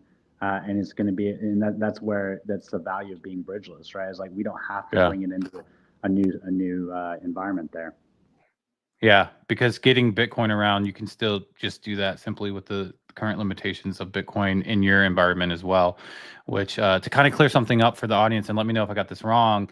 So the way Arch will work, every transaction that you can do on Bitcoin, you'll be able to do but on Arch, but it's going to take that 10-minute block to where you're going to have to add a little bit of trust assumption is going to be in the computational part, because Bitcoin's main chain can't do that can't read that. So you guys are going to have your validator network approve it, and then that's whenever it gets sent to the main chain, correct?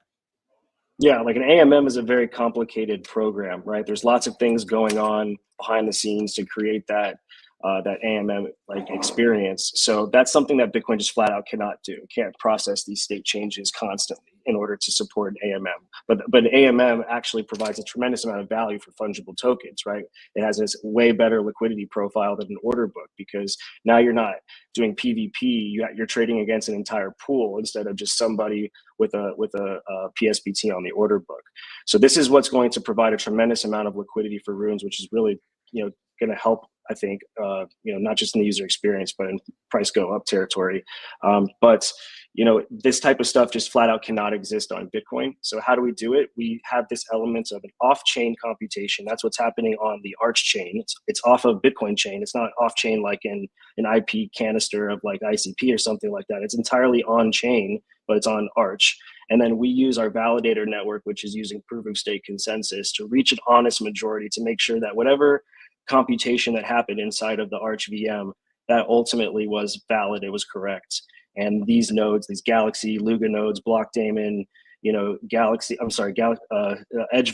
Juicy Stake, all these like really reputable stakers and validators in the validator ecosystem, they're putting up economic security. They're using customer funds as economic security in a delegated proof of stake model. They have no reason to act maliciously, right? They're going to be signing to earn yields. They're signing to support the network. And that's what's ultimately going to push the final transaction back to Bitcoin after they say, yes, this transaction actually did happen correctly. But again, we're an extremely fast chain. We're modeled after Solana to the point where we're a parallel execution environment where we're very, very, very fast. So we can do all of these complicated things very fast and then eventually push that data back to Bitcoin where it ultimately settles and is finalized. There's also, just real quickly here, I think it's really interesting, and if you don't mind the history lesson a little bit, like this is actually bringing us back to like the original debate about programmability when people broke off and did Ethereum, because the big concern with proof of stake with validators was that it was not going to work because of validators, like Matt saying, these validators potentially overthrowing the network and making decisions that are advantageous for them. And, it was a big concern. It was a big question mark, right? It hadn't been done before, so you didn't know. What people worried about with that wasn't actually so much what came to fruition. There are other problems with proof of stake or like, Ethereum in general, right? But like when it came to like, validators overthrowing the network, that actually didn't come to fruition, because what happened instead, you kind of got these major groups of validators, the Edgevanas of the world, the Juicy Stake, people who are very have a reputation to uphold across multiple chains and have to make sure that they actually do it in an honest, incredible way. And so what happened is that most of the time, like they didn't see any. Once you had a mature ecosystem, like you didn't have any major validator attacks or any issues like that. The only issues that did come up though in a major way, and part of the reason why people naturally in the Bitcoin space do FUD Ethereum and FUD these other ecosystems, is that bridge risk became a huge issue because you had to bridge in order to do these different things, right? That's where the hack attacks came. So there's that aspect of it. And I think as we go forward, we have to be thinking about both the security element, and I think that's what's cool here, is that you don't have that major risk. I think also that we've talked a lot about security, and the real thing is liquidity, right? I mean, we're building programmability in a space that is still young, but the benefit is that we have, almost $2 trillion as of today in Bitcoin, right? Liquidity that, is largely untapped. And it has been difficult for that to to move off to Stacks, to Fractal, to all these other places because of the bridging aspect, because of these issues. And that's why when we built our own custom VM to be so closely aligned with Bitcoin, to make it, intercompatible, that's what's really going to be, these AMMs, these liquidity pools, all these things working together is going to be able to access the liquidity in a way where, you can do, very, very very valuable lending protocols where you pull from different, liquidity sources, where you can do spotless or trustless spot swaps, and you're able to actually switch one room for the other because there's a liquidity pool to pull from.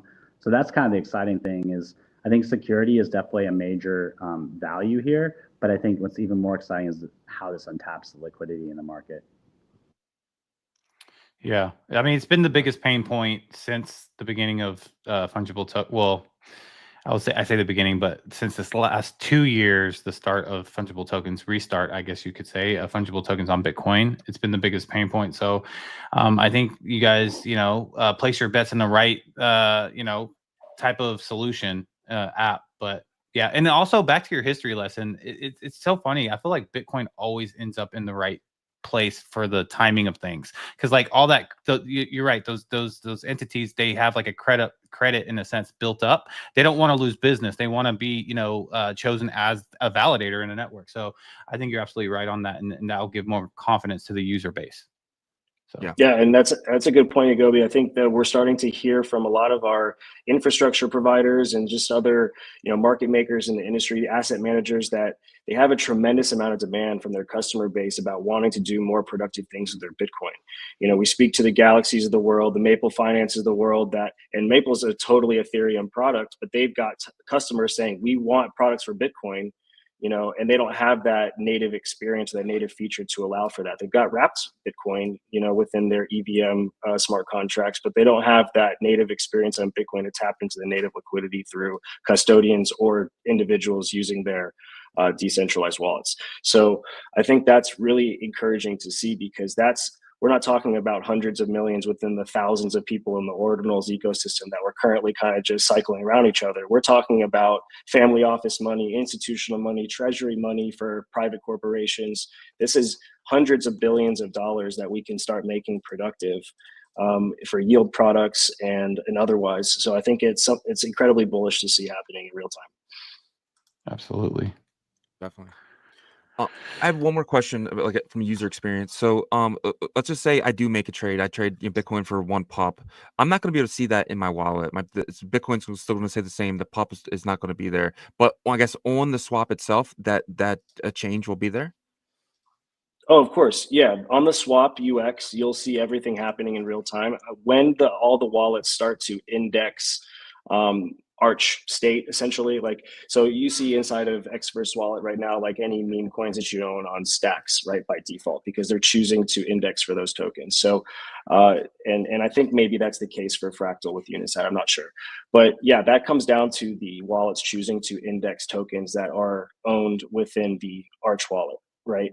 So or I'm sorry, within the Arch ecosystem, as like the state is changing, because if it's not finalized within the mempool, then you're not going to see it within your wallet. But within the Saturn DEX, for example, you will see that pending transaction, or that actual finalized transaction, I should say, the balance has changed within your app itself, right?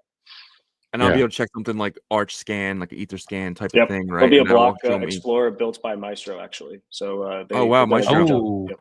Nice, nice. I love Maestro. They're They've been really close builders. partners to us. Yeah. And just to reiterate that, in Saturn, there's actually going to be, like, you click on the wallet, just like you can kind of see your wallet inside of like a DEX trading experience in Solana or something. You can actually see your wallet in there, and there it will show. So even if it's not in your Bitcoin wallet, it'll show up. Yeah. It still is attached to your Bitcoin wallet, but yeah, like it's on the Saturn UI. And that's typical of the UX, right? Like when you trade a PSBT on Magic Eden, for example, the Bitcoin leaves your wallet and you're waiting to get your runes back, essentially, right? And it takes until the block clears for you to get those runes. So that's generally how it's going to work within the native wallet UX. But if you're just interacting with Saturn or the Block Explorer or any other tooling that's built on Arch that does hook into the RPC endpoints and APIs that's provided by Saturn and by Maestro, then that will be real-time reporting. So that's the difference.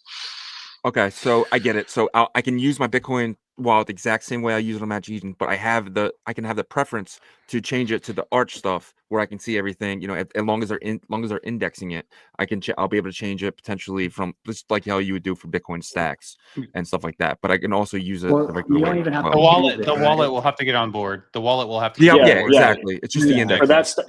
For those like things, they'll probably have to create like a new tab or something. Arch, right? And then the states will be trading faster on that UX versus what's happening with the PSBT version, right? There's nothing we can do about that, obviously, because but cool. You'll see that in the Saturn app right now. But like in your wallet, eventually it would be something where like Xverse has like a tab, just like they do with stacks, right? Where you can see your stacks tabulating. Yeah, but I think that's not too hard for them, right? That's not too hard for them. I think the most natural user behavior would be to track the actual transactions, the pending and the finalized transactions on the UX of Saturn itself, just like you would on Magic Eden. Like I don't check my Magic Eden wallet or Xverse wallet on previous transactions. I just go look on Magic Eden to see what my previous transactions were. So the same would be said for Saturn, right? You wouldn't be checking your wallet for your balances or your previous transaction history within the wallet UX. You would probably do it on the Saturn UX. Gotcha. Awesome. I feel like I learned so much today, guys. Thank you. Thank you so much. I really had I had a hard time at like adjusting my brain to this, but now after like talking to you guys, I feel like I really understand it now. Yeah. It's going to make a lot of sense when you get to use it. I think like it's Yeah, it's going to be a little confusing at first. Like, wait, what Yeah. happened? You know, that was fast, but eventually people just get used to it and they're going to prefer it. And then it's going to become the standard of trading on Bitcoin. Yeah. And then the Do we have wallets Hex in the index the back yet, by the coins way? and stuff. Yeah, Yeah. we're about to bring them up. Okay, I cool. think that I see him down there. So just to kind of get the audience prepped. So we actually had Saturn on our show. I want to say like 8 months ago, maybe 10 months ago. Yeah. We did a pre-record with Pre-arch. them. And yes, Yeah. pre-arch, and I think it was they were probably really happy that you guys came about. But let's bring up Hex from Saturn so we can introduce him to the audience here. Hex, how are you doing? Hello guys, good to be back. It's been a Nice long to time. have you. Yeah, it's nice to hear a familiar voice again. Yep. We had you on before a while back, and it was obviously during the time period where everybody was just banging their head against their desk trying to figure out how to solve this pain point of being able to have an AMM on Bitcoin Layer 1. And I think everybody came to finally. I was screaming like 15 months ago or whatever. We need a DEX, and then as I got educated more, I realized that it just wasn't possible on Layer 1. Yeah. But Arch came about. Could you talk about like your journey from trying to do it with the limitations of Bitcoin up into finding Arch? Yeah, I believe. Well, I mean, last time we spoke, we weren't even at AMMs, right? There wasn't a platform to trade runes. I remember we were kind of like neck and neck with Magic Eden, like who's going to be the first platform that actually let us trade rune tokens. It's kind of crazy to think how far we've come. Yeah, I mean the journey's been what's the word I'm looking for? Tough. A lot of glass chewing along the way, but I think it's interesting, right? Because I think if you go back to the first podcast, there's always this kind of open-mindedness to a lot of these abstract solves that were coming, and I think Arch has kind of been that golden solve that we were hoping would come along. I mean, we pushed the base layer about as far as you could possibly push it. I mean, even now today, we're still the only with the product that we have right now, we're the only product that you can do open orders in, the only product that can do partially filled orders, the only product that's got true MEV protection, which is crazy.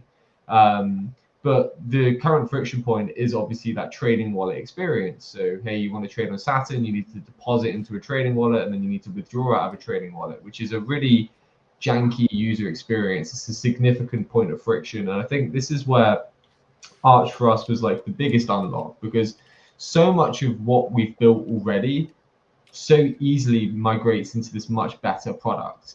And I think once we started to really understand what Arch could do, I think then just our eyes opened like pretty wide.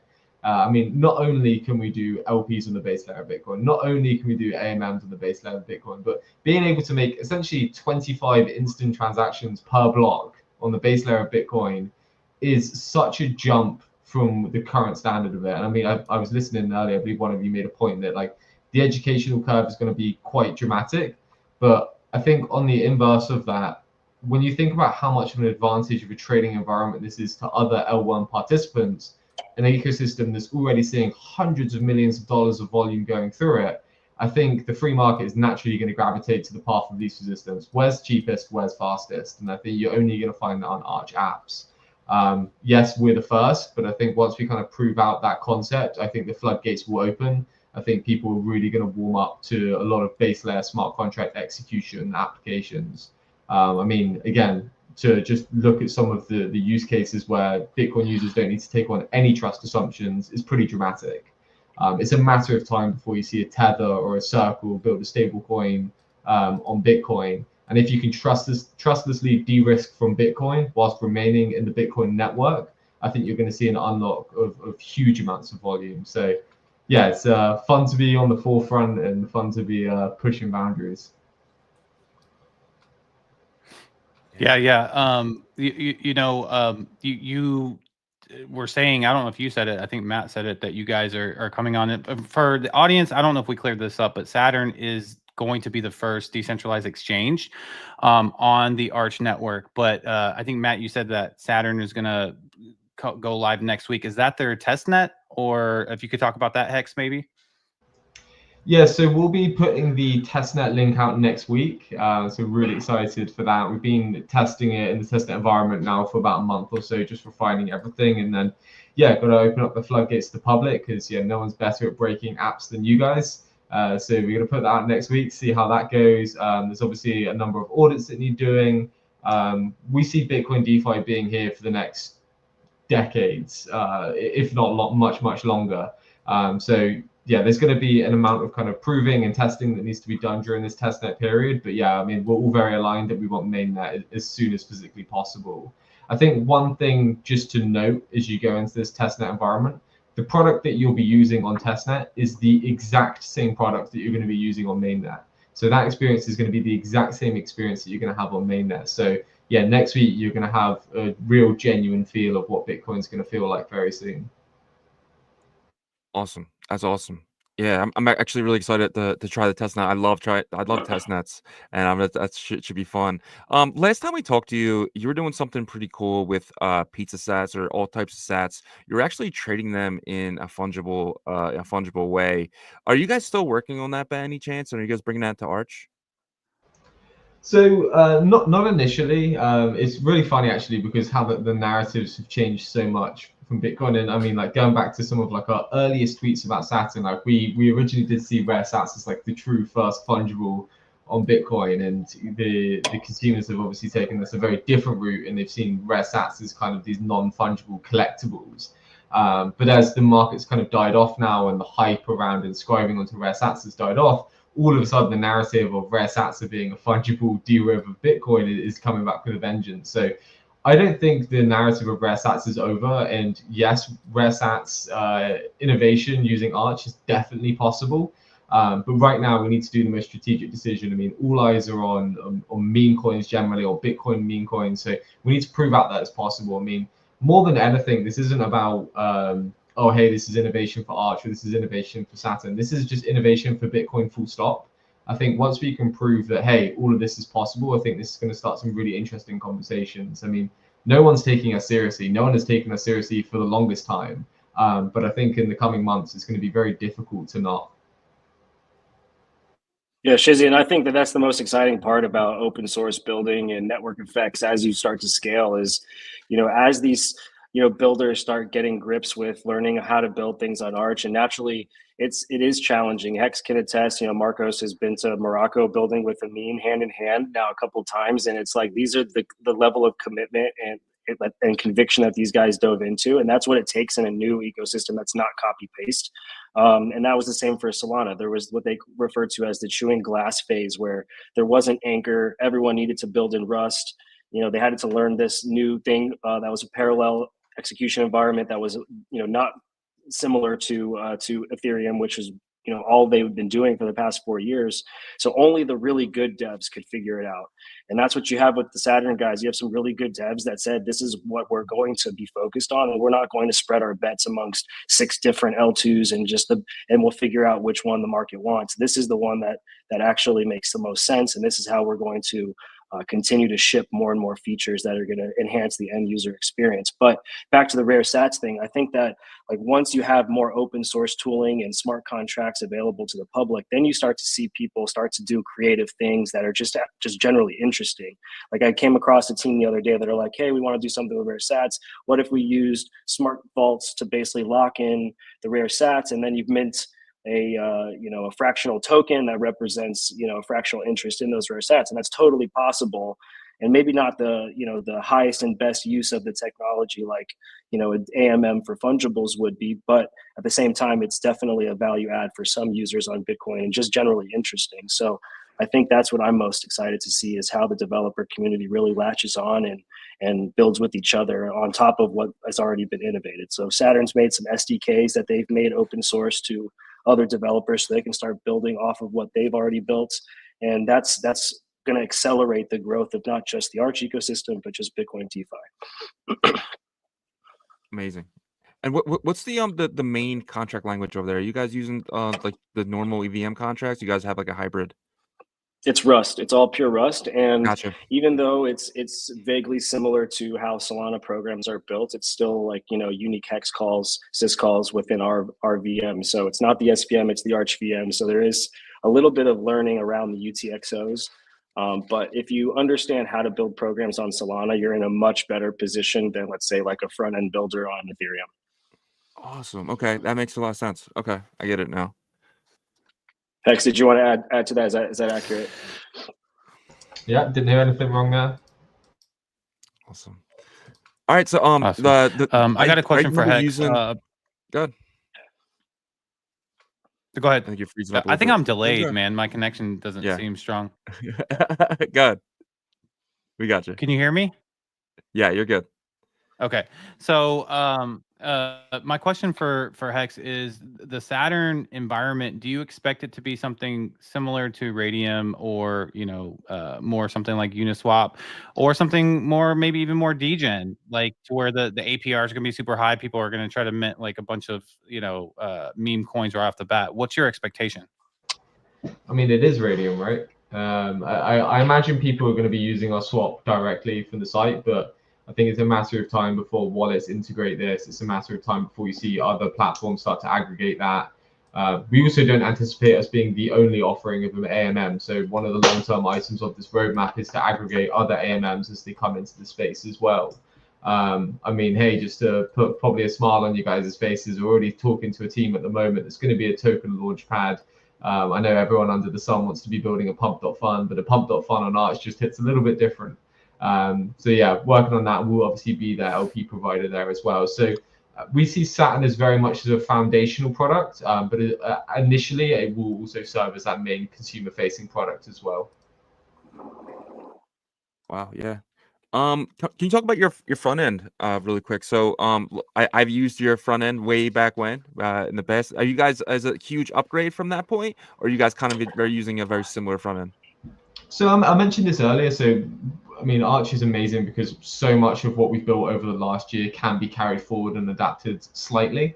So the front end is going to look a little bit different. So if you've used any kind of LPs on Solana, so like Meteora, for example, it's going to feel extremely similar to that. The simple swap as well is going to be extremely similar to the simple swap we already have.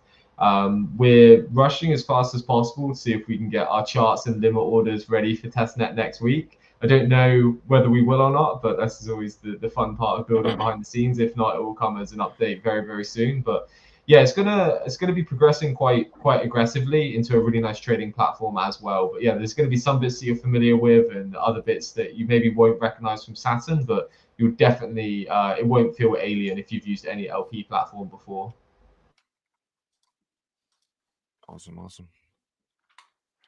Also, Shizzy, you said you liked participating exciting. in test nets.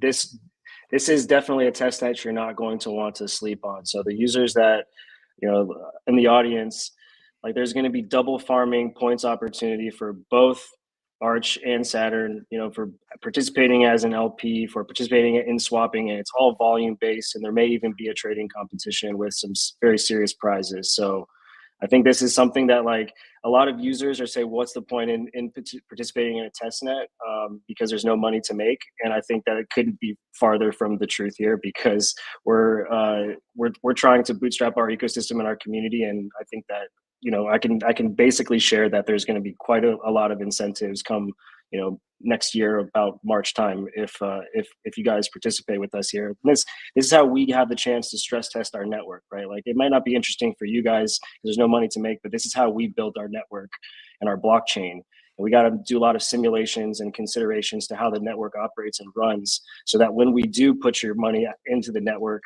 everyone knows that it's battle tested and secure so that we can really push the limits of Bitcoin and do this DeFi dance the right way. I love it, and I love using test nets because like I'm not somebody who can pick up a white paper and read it and get it right. I'm somebody who needs to just play with it, like try and break it, try and do everything that like I can figure it out. Like, how does this work?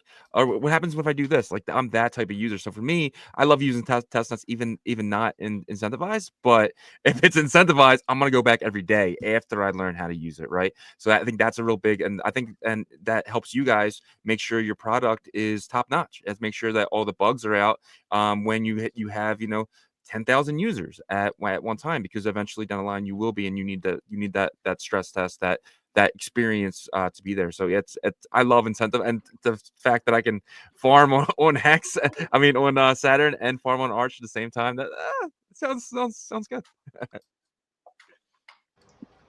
Yeah, after this wraps up, I'll give you a little early access. I'll give you guys a couple days head start. Let's go. Let's I'm go. excited. Love it. All right. We want to get the next? Yeah. Because he's a little I think delayed, that's just wanna it, make right? Because sure. we had Nick on, and we bounced him out. Am I still delayed? Yeah, a little bit. It's all right though. Yeah. So what I was saying is that like I think that's it for this first version, this first segment of Arch Thursdays. It was amazing. We appreciate both Hex from Saturn and Matt, the CEO of Arch. And guys, if you guys have any questions, be ready next Thursday for them. But I think Matt might have some final words before we let him go. I might have dripped the alpha too early because I was excited, but I think that's the point, is that the points farming is on. It's official. I think if unless you were sleeping under a rock, you probably saw the initial kickoff of our Archtronaut campaign and dashboard. That was a big social engagement farming type of situation where, of course, there was some XP to be gained, and there's some game theory going on with the ranking up of your Archtronaut, which does play into the future airdrop. But this is going to be the very first opportunity to actually farm the points that are being used for consideration for the airdrop. So you can have the highest multiplier in the world, but if you don't do any on-chain activity and get 0 points, you're multiplying 0. So you're still going to end up with 0. So Saturn is going to be the very first opportunity where you can farm some on-chain activity points, which is the most important thing. So definitely don't sleep on that. And it's definitely a volume game too. So you don't want to just do it once and check the box and stop. You want to do some LPing. You want to simulate like this is actually real funds and you're trying to reach Valhalla. That's the idea here. Let's go. It sounds amazing. It sounds awesome. I can't wait. I'm excited, guys. I'm excited. Thank you guys so much for joining us today. Really, really appreciate both you guys, and can't wait to meet more builders. And Saturn, you're welcome back every Thursday. That's kind of like what we're doing here. We can go as long as you guys need, how many builders you guys want. So that'll be something we're doing every Thursday going forward. So can't wait to see more builders and hear from you again next week, Matt. Awesome. Thanks for having us, guys. I'll be there. Thanks so much for hosting, guys. Talk to you soon. See you guys. Peace. All right. Talk later. That was awesome. Really excited for that one. Let me put the thing back up here. But yeah, so what do you think? I'm definitely excited. I can't wait to use Cessna. Yeah. Hopefully I'm not delayed. It's really throwing me off, but it's okay. Yeah. I think we did a great job for the first one here. 471 people tuned in, and hopefully they learned something today, because I know we both did. And with that being said, I think that I'm excited, number one, to really be able to test out Saturn next week. Because look, there's two networks that are very similar with this approach, right? You have Arch Network, which they've created their own custom validator network that is customized to be as Bitcoin friendly and ordinal and Bitcoin layer 1 asset friendly as possible. Then you have something like Tap that's kind of, using something that already existed with the ICP network validator, right? So I'm excited to see how this works closely to the Bitcoin layer 1 assets that we already play with. 100%. Couldn't agree more. All right, I think that's our show. You want to send us out? Yep. All right, guys. We thank each and every one of you guys. 471 people tuning in for Arch Thursdays. Next week's going to be exciting as well. And, just like how we do with all our other segments, you're going to get updates. And that's the best part of these segments, is that you get the most recent update for the network, for the project, whatever. But so be ready for next Thursday. And then also, if you wouldn't mind, if you have some extra time, checking out our partners. Emblem Vault is our newest partner, and they're going to be a big part of this interoperability layer for Bitcoin Layer 1 assets. You're going to be able to jump your ordinal from Bitcoin to Merlin, from Bitcoin to Ethereum, from Bitcoin to Solana. And they also have an AI wallet product that's coming up. So super exciting. Make sure you check out Emblem Vault at emblem.vision to learn more about them. Then you have BetBTC, the predictions market for the Bitcoin ecosystem. They utilize ICP and Bitcoin technology for you to place bets. And they have a lot of Bitcoin related bets. Like, for example, will Bitcoin reach 100,000 by the end of 2025? Seems like a pretty easy bet there. Go visit them at betbtc.win to place your bets. And also just sign up for an account and be active, and you'll earn points because they are definitely, tracking your points and your activity for, possible airdrop in the future. BitPerp is the perpetual and leveraged DEX for the Bitcoin ecosystem. They just finished up their test net, their paper trading competition. They have another one coming up here in about 2 weeks on Botonic. So make sure you're ready for that. If you made any trades on their test net, you qualify for a 5,000 BTP raffle. Chance to win 5,000 BTP. You can visit them at bitperp.io to be ready for their mainnet launch. In about 2 weeks, like I said, they'll have another test net right before the mainnet, and that one's going to be big. You have a chance to win USDT on Botonics. Ordinal Hive is the aggregator ordinal marketplace for Layer 1 and Bitcoin Layer 2 with Merlin Chain. If you go and list, buy, and sell, you'll earn points. They're doing something similar to Blur, so you can turn those points into what Blur did. So very similar there. Visit beta.ordinalhive.io. If you don't have your address whitelisted, go reach out to them at their Discord. Give them your address and they'll get you whitelisted to use the platform. And then you have Fluid tokens. Guys, right now, Fluid is the only, in my mind, that I know, place where you can stake ordinals or runes on Layer 1. So they are UTXO builders that came over from Cardano, very experienced. They're making huge partnerships. They just partnered with Bitcoin OS to build the Cardano Bitcoin bridge. So go visit them. If you are a founder of an ordinal project or a runes project and you want your holders to be able to benefit by staking these assets, reach out to Raul, the CTO. If you can't get in contact with them, reach out to us. We'll get you hooked up. So visit them, and to learn more, visit their website. And then Foxy is building the Bitverse metaverse in the Bitcoin Layer 1 ecosystem on tap. They also have bit miners to where you can actually mine real assets. They already finished their USDT Solana and tap token campaign with the Cosmic Bitminers. Next one up is the Ultra Mythic. Also this Saturday, we're probably going to live stream the Clan Wars game with you guys. We'll see. We'll announce it on Friday for sure what time we do that. So stay tuned to that. And lastly, Merlin Chain, guys, your number one scaling solution for Bitcoin native L1 assets and protocols. If you're a builder and you want your protocol to be a little bit more flexible, you can reach out to the Merlin Chain team. You can apply for a grant. Two of our partners got grants, so Emblem Vault and Ordinal Hive. So they're building over there, and they have amazing support for builders. And if you're just a user, you want a little bit more flexible, more familiar environment, swapping for Doggo to the Moon on like something like Uniswap, but it's actually called Merlin Swap. You can do that over there as well. So we appreciate all you guys for checking out our partners. Yep. If you guys wouldn't mind checking out ordinalrevolution.com, some of the best articles dating all the way back to last year. If you know someone just entering the space, please send them our website. We feel like it can really help them get started and code up to where we are today. If you guys need a VPN, we have NordVPN here. It's one that I use, my favorite. Don't stop these websites from letting you use their service.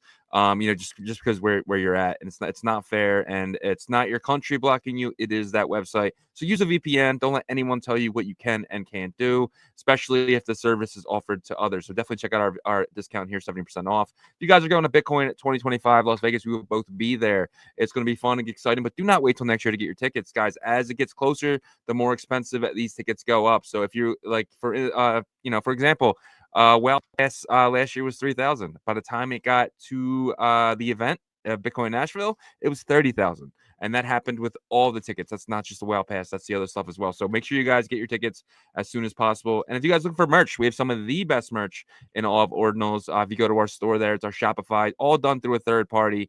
So we do not see your name. We do not see your address, but we just supply the designs. They take care of everything else for us, and it helps the show. So if you guys want some of the best merch in Ordinals, check out here. You guys can buy shirts, hoodies, hats. Check it all here. My favorite hoodie right now, and I'm probably going to be purchasing it, is the Chancellor is on the brink of second ballot for Banks. I love this hoodie. But check out all of our hoodies, guys. Everything at ordinalrevolution.com. And guys, we are live Monday to Friday, 11 a.m. Eastern, 10 a.m. Central, 8 a.m. Pacific, and 4 p.m. UTC. Check us out all week. We really appreciate every single one of you guys. 466 people in here right now. And I'll see you tomorrow. Peace.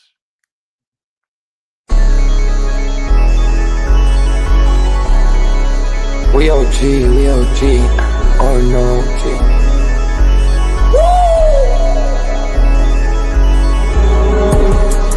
You're not bullish enough, yeah. Oh no, you're not bullish enough. You ain't got the oh no. I get stoned by the bolo. Bitcoin set to overload, yeah. Experts on reload, yeah. You're not bullish enough, yeah. Oh no, you're not bullish enough. You ain't got the oh no. I get stoned by the bolo. Bitcoin set to overload. Experts on reload. Mempool getting hot. Everybody wanna rock, ayy. Rooms is coming, everybody on a knot, ayy. It's a nuisance, Ordinal Revolution, ayy. Ordinal Revolution. Yo, it's my guy for real, bro. Got friends right now. Yo, BRC 420, bro. Yo, that shit found fire, bro. Imagine if he in here. Yeah, like it in the seal. Murder. I got balls of steel. Nookies on the field. Yeah, this shit for real. With no calls, I get so far. Got 100 phone calls that I go hard, and they gon' love me. Smoke weed, huddle back. I get shiesty. Where my Bitcoin looking lovely. Started Satoshi's nothing above me.